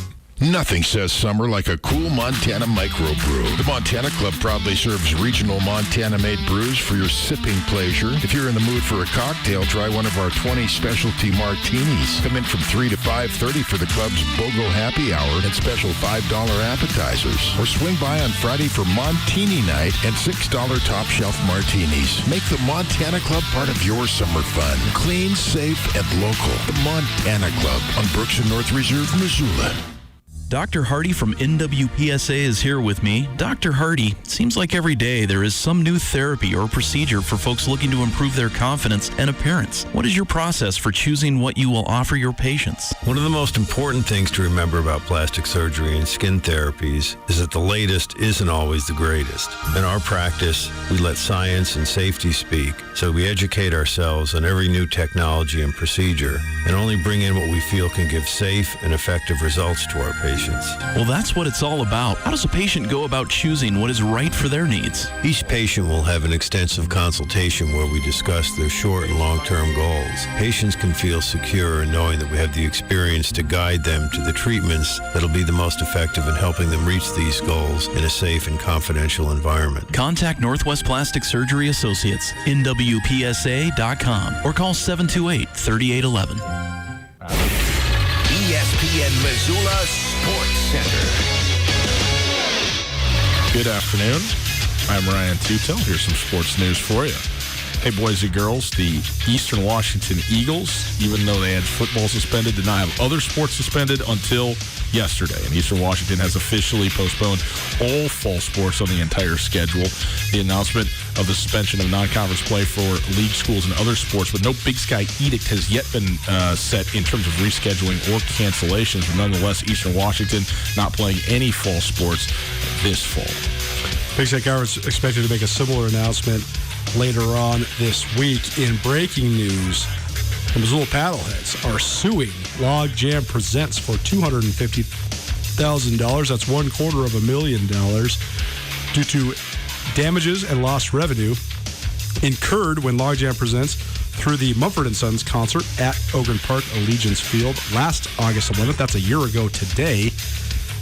Rain, water damage, a variety of other things caused for the Paddleheads to have to then the Missoula Osprey not play several home games, so a little bit of lawsuit action in the city of Missoula.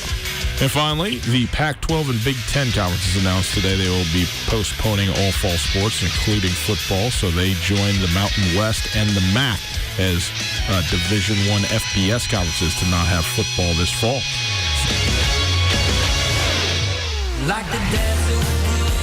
This is ESPN Sports Center, brought to us by Aaron Pinion of Exit Realty in Missoula. Tootell and Nuanez, 102.9 ESPN Radio, SWX Montana Television. Howdy, hope you're well. Hope you're having a great day. Thanks for being with us. We appreciate that. At Gus Tootell on Twitter, at 102.9 ESPN, at Skyline Sports MT. Those are your relevant Twitter handles. You go check it out. Yeah, so Coulter, you just mentioned this in the Sports Center, but again, worth noting that the Paddleheads, what is it, Big Sky Professional Baseball, I think is the parent company's name, is suing Logjam Presents and the city of Missoula for $200,000 for lost revenue, basically, as a result of the Mumford & Sons concert, which took place, and if you remember, it was pouring down rain the entire day, soaked and softened up the field. Then 13,000 people showed up, and you got what you get. And in fact, it was partially the crowd that was there, and also I think the stage itself, right, was so heavy, and it compressed down into the outfield, and the next two home stands were not playable. And I guess I thought there had been some resolution that had been come to, but ultimately it appears that is not the case. So now there is a lawsuit that's been filed, and 2020 keeps right on rolling. Yeah, I don't really know. I don't really have much to say about it. The city of Missoula is included in the lawsuit as well, so that's an interesting fold. It's because Logjam and the city are partners, and so it's kind of, for at least for that concert or the venue and something like that. So it's a 2-for-1, as I understand it. Yep. All right. Well, we'll keep you posted. As we know more, we will pass it along to you. A couple other details in terms of the Mountain West cancellation. Yeah. I know that we've confirmed that the University of Montana is not playing fall football. Montana State sort of up in the air still. They have not officially canceled their September 19th home game against Dixie State. Not really sure what the climate is going to be. But as we know, though, the Big Sky Conference is allowing teams to choose to play 3 non-conference games in either the fall or the spring. It's a somewhat of an arbitrary statement because I don't think that there's going to be any chance to play in the spring. How do you play non-conference games when the season's already slated to start the last week of February, the first week of March? I cannot imagine anybody's going to find anybody to play anybody on February 1st. That's not happening anywhere in the country, I don't think. But there were as we know, the Pac-12 canceled all their non-conference games a long time ago, more than a month ago. The Mountain West, though, had a 8+2 schedule in the works, which means they could play 2 non-conference games each until, of course, they canceled yesterday. But there were some Big Sky teams that were sort of holding out to maybe play those games to get some money. Weber State was slated to play at Wyoming. Sac State was slated to play at San Diego State. Idaho State was slated to play at Fresno State. UC Davis was supposed to play at San Jose State. Southern Utah was supposed to play at Utah State. And Northern Colorado was supposed to play at Colorado State. All of those games actually intriguing because Weber State, Wyoming would have been a good game. Yep. Sac State, San Diego State would have been a good game because I think San Diego State probably be a little bit down this year, and Sac State, there's a lot of mystery around them, but it would have been an interesting deal. Idaho State, they needed the money. UC Davis, San Jose State. UC Davis beat San Jose State when they played 2 years ago. Southern Utah, Utah State. It's obviously an in-state game. In Northern Colorado, Colorado State. Ed McCaffrey's debut, and Greeley and Fort Collins are an hour apart, so you would have had mutual local interest as well. By the way, Jordan Hansen of the Missoulian tweeted this out. I thought this was good. He said, quote, "I'm serious when I say that the only college football teams in the country that will be playing this fall are Carroll, Rocky, Tech, Western, and Northern." And man, we talked about this before. When the not Legion, but what has been Legion State baseball commenced in Montana in, what month was it, Colter? May? Mm-hmm. April, May, when they started finally. It was probably May. Yep. I am not aware of any other organized sport at the high school level or higher that was happening anywhere in the United States of America other than Legion baseball at that moment in the state of Montana. And it's not outside the realm of possibility that the state of Montana is the only state in America that has college football being played with home and home between those 5 NAIA teams doing the 8-week round robin. Get your cameras out. It's amazing, man. It's going to be a lot of shine for a lot of when college game day goes to Butte. Oh, how great's that going to be, huh? Pork chop Johns. Medals. It's going to be a wild year in the Frontier, man, because there's a lot of there's actually a lot of intriguing storylines. I mean, there was a time when I think that peer institutions thought that they would never catch the Grizz, and peer institutions thought they would never catch Carroll College. Carroll College had it rolling. Oh, they had it rolling.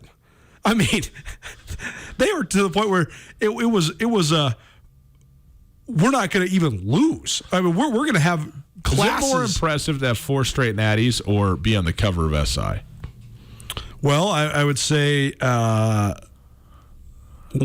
the second in my long line of concussions was from Brandon Day, the guy on the cover of Sports Illustrated. So I'll always gravitate towards that one. Yeah, I have been on the Brandon Day bandwagon since we were sophomores in high school, because if you can knock me out, you can knock anybody out. Yeah. And I couldn't believe that he didn't get a chance to play for the Grizz, but he went to Carroll as a 4-year starter, as All-American. He's on the cover of freaking Sports Illustrated, and he's got a handful of rings, so I think he did just fine. Yeah. But either way, man, I don't know. I would say that if you were to ask me, honestly, I'm going to cut your finger off unless you tell me the truth. What's your favorite story you ever wrote in your entire career? My favorite story I ever wrote, the headline was Haunted by Ghosts, and it was a story all about the lineage and the ties between Catholicism, Helena, Montana, and the dynasty that Mike Van Diest built at Carroll College. And you talk about a player-run program where tradition dominates everything. I mean, Kyle Baker was a 4-time All-American center at Carroll College. He was the one that basically penned that headline for me. He said, when you walk down the corridor onto the field, you feel like you're haunted by ghosts because of all the legends of the past. You can hear Pata Petrino yelling at you. But it's just amazing that Carroll that ever got derailed. Yeah. But it's a great example of how all good things come to an end. It didn't take a scandal or anything like that. It just took the variety of different things. Hirings of really good coaches of the other Frontier Conference schools. Yeah. The great turf installation at Montana Tech, that really set the pace. Mike Van Diest retiring and Chuck Morrell kind of taking over at Montana Tech as the dawn of the Montana Frontier Conference schools. And I thought that Chuck Morrell really changed the landscape of what college football is in Montana, because Montana Tech, because of the petroleum engineering program, because they have that kind of that feeder college where you can have guys take some generals before you get into the actual Montana Tech University. And because it's an NAIA school, you can do that. It's like basically their own little junior college. You can get guys eligible, keep them eligible, and then get them into some of these harder upper division engineering classes. A little bit of the resurgence in Butte. I mean, Butte was fast tracking towards becoming a ghost town, and it's leveled out a little bit. There's some industry going on in Butte now. We have some of the major companies in Montana that are based in Butte now.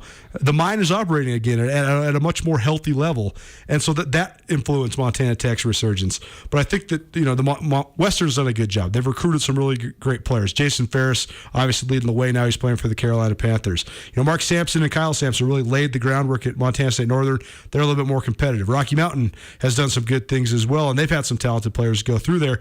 But I think that for people that are wanting a football fix this fall, that are missing the Cats and the Grizz, because college has become so expensive, and the Frontier Conference schools has done a good job of raising a little bit of money to be able to offer at least a little bit of scholarship, a lot of guys have chosen to go that route rather than do the preferred walk-on. And that's one of the ways, it's robbed the Cats and the Grizz of some really good players, but it's also made the Montana schools and the Frontier really elevate their level of play. And so I think for people that really want a football fix this fall, if you watch the Frontier Conference, there's certain positions that are distinctly different. They're not on par. There's no Sammy Akems running around in the Frontier. There's no Bryce Sturks coming off the edge. Yeah. But a lot of the talent is really darn good. There's been some quarterbacks in the Frontier that could have absolutely played in the Big Sky. Quinn McCreary was right in the mix at Montana State before he went and lit the world on fire at Montana Tech. Austin Dodgers at Southern Oregon a couple of years ago. That kid was straight D1 all the way, and he proved it. They won the national championship at Southern Oregon. So I think if people need a football fix, if you go watch the Frontier this year, I think you'll be pleasantly surprised. You'll see a lot of really good local kids who are really talented football players and a lot of really good coaches as well. It's Tootell and Nuanez, 102.9 ESPN Radio. We were going to talk about Grizz Greats, the Silver Anniversary podcast that we're doing. We didn't get to it, so we're going to get to it right after this. Listen, I know you know 5 realtors, and I know your brother-in-law's cousin's a realtor, and your mom's best friend's daughter is a realtor. But can those realtors juggle knives? Can those realtors swallow fire? Can those realtors walk across hot coals? Well, neither can Aaron Pignano, but he can give you the best service and take good care of you when you're buying or selling your home. Whether you're a first-time buyer or have done this a few times, call Aaron Pignano at 406-241-0024. That's 406-241-0024. Or check out search406.com. The Missoula Education Foundation is hosting a scramble for students on Friday, September 18th at the Missoula Country Club. Since 2007, the Missoula Education Foundation has supported MCPS teachers and students through grants and scholarships to enhance learning and creativity in the classroom. Registration is now open, and teams of 4 will receive a golf cart, lunch, cocktails, raffles, and a swag bag, all while supporting our students. To register for the Missoula Education Foundation Golf Scramble for Students, go to MissoulaEdFoundation.org. Hi there, it's Les Schwab Tires. Well, more like Les Schwab alignment and brakes and shocks and wheels and tires. Now, some tire places don't offer all that. They only sell tires. And we're not sure how they sleep at night, because all those services affect things like steering and stopping. That's why we offer more than tires to help keep you safe. Stop by or book an appointment at leschwab.com.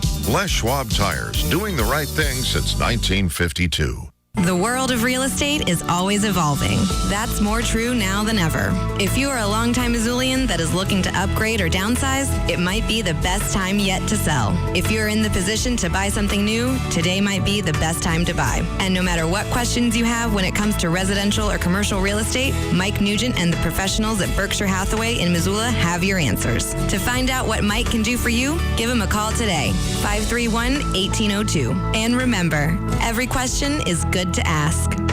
At Flanagan Motors Mazda, we're excited to announce the opening of our newest service. You can have your car detailed. That's right, our new detail department is open and cleaning cars for customers. This is Shannon Flanagan with Flanagan Motors Mazda, inviting you to freshen up your car with our detail department. There is no better way to feel like you have a new car than to have it professionally detailed. We will completely clean the interior of your vehicle with specialized carpet shampooers, wash and buff the exterior, and steam clean the engine compartment. We'll even offer you a loaner while we have your vehicle overnight and offer you pickup and drop-off service. We also offer services like headlight restoration, windshield rock chip repair, paint chip repair, and pet hair and odor removal. We treat each job like it's unique, so if you're interested in a bid, reach out to our detail manager, Jay, at 207-0888. With over 25 years detailing vehicles and managing detail departments, you'll be working with the best in the industry. I guarantee you'll be happy with the results. FLANAGAN Motors Detail Department. Tootell and Nuanez on 102.9 ESPN Radio for Missoula.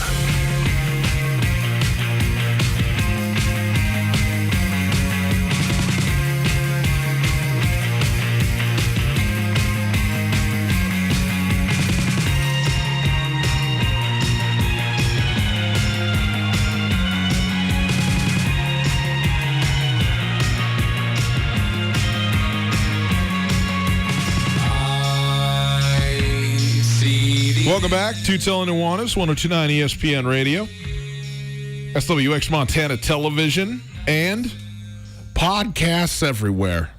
Rate, review, subscribe. Listen to Tootell and Nuanez podcast wherever you get your podcasts. Check it out. And listen on your time, at your leisure, and so on and so forth. We appreciate that very much. The podcast brought to us by Alpine Touch and Blackfoot Communications.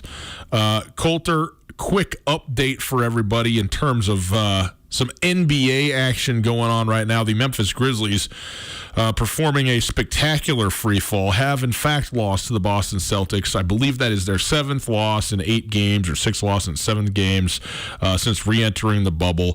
122-107, their loss to Boston. Right now, Portland is up 6 with 30 seconds left in the second quarter over Dallas, 64-58. If Portland wins that game, they will take over the, for now, 8th spot in the West. So there you go. That's where we're at. Just want to let you know. Get the money, baby. 600 to 1. Okay.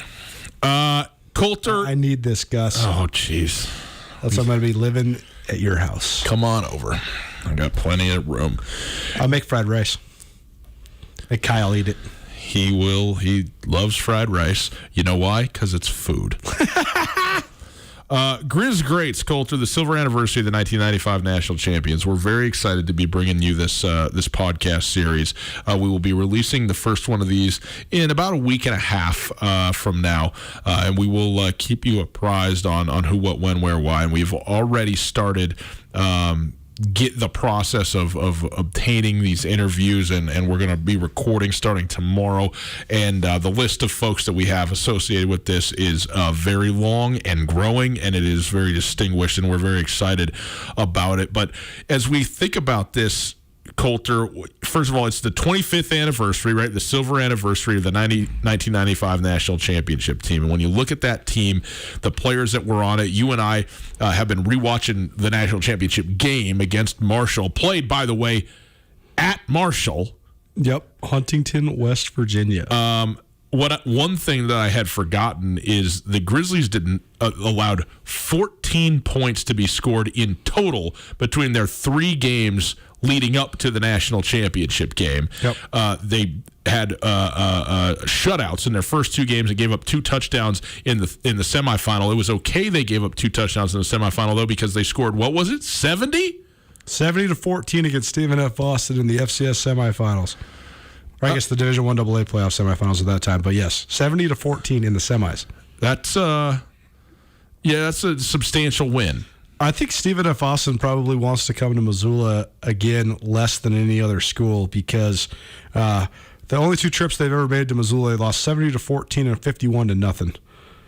The 51-0 game, they turned the ball over, count them up, 11 times.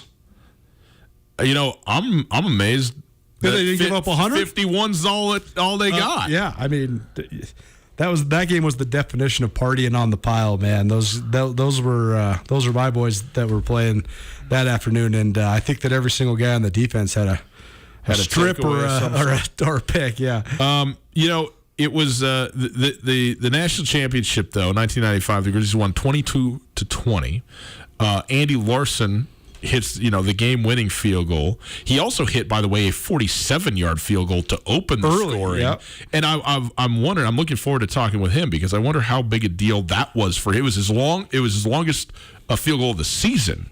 That first kick that he made in the first quarter of that football game, and to hear how did that set the stage for what was to come, and like you said, I mean, Don Reed, who took over a middling football team and program, and with other factors going on, no doubt, but as the head coach, took them to not just national prominence, to national elite, to the national champions, and then hung them up, and then that program rolled.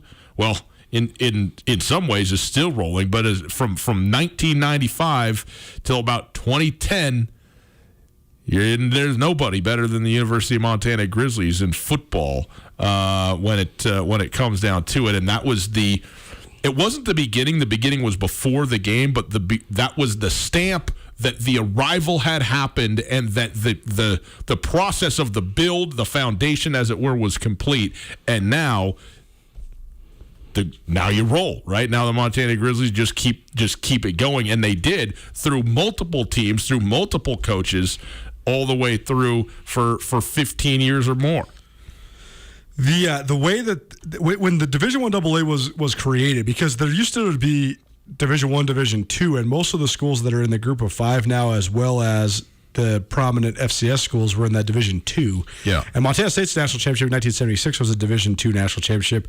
And I know that a lot of Grizz fans always give Montana State hell, like, oh, you guys have 3 national championships, but one was NAIA in 1956, one was Division II in 1976. Well, to be fair, Division II, it's not as if it was a down level. It was actually a more stacked level when the Cats won in 1976. But regardless, when Division I AA was created in 1978, it was almost an utter crapshoot the first about 7 years that they had the tournament.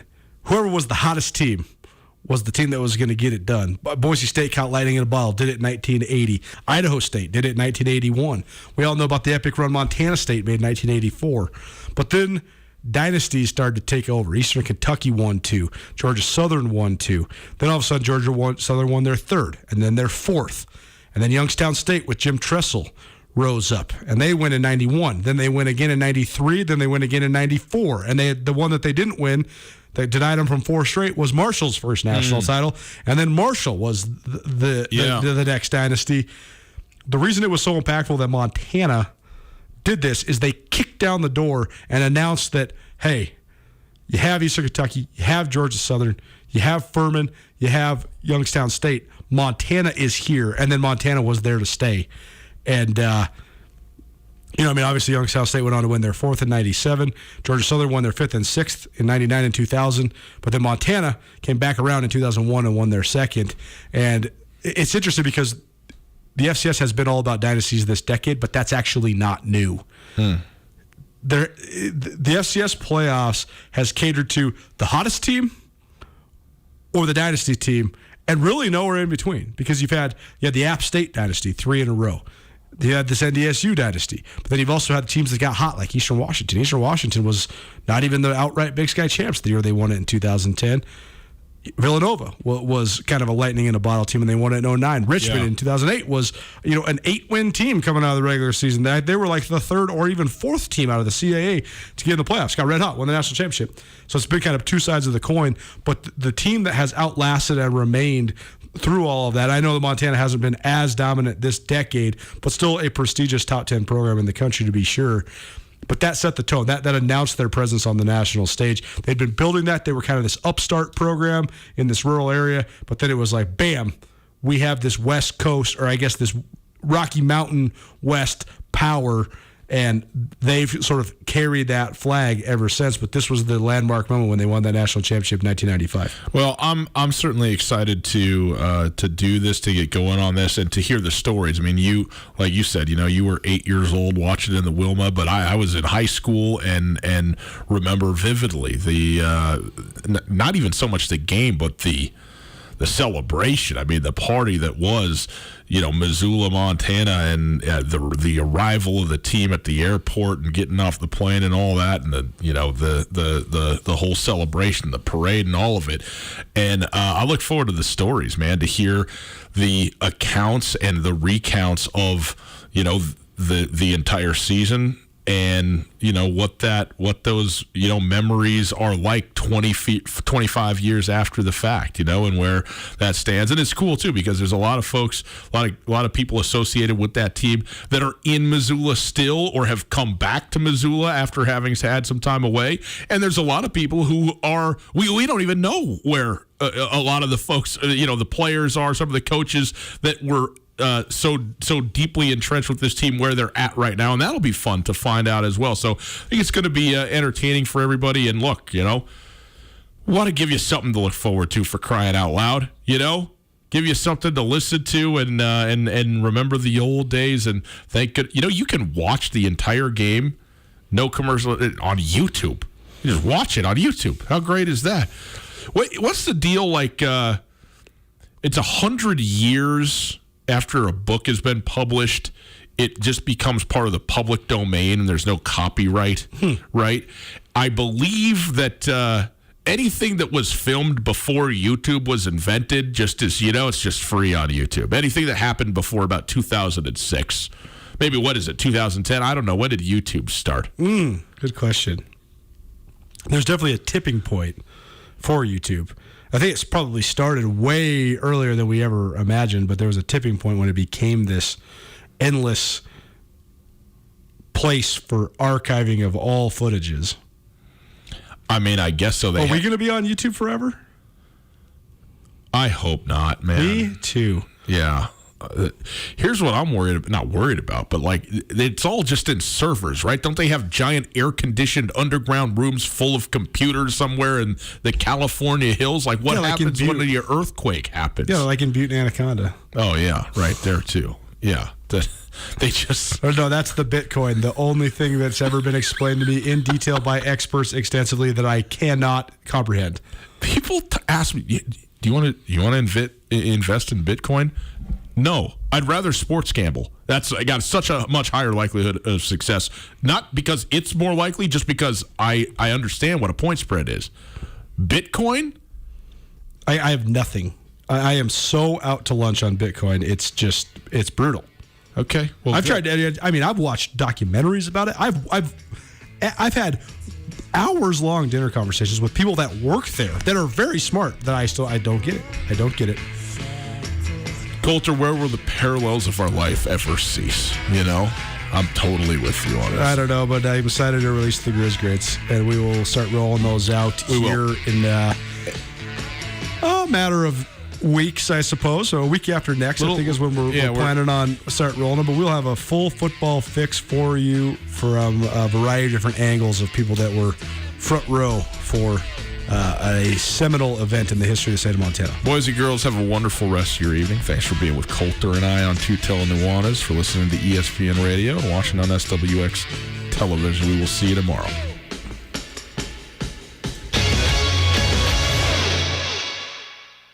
Garden City Paint and Glass is ready to help you with your summer home improvement projects. Their trained staff can help you with your painting and staining projects, setting you up with the right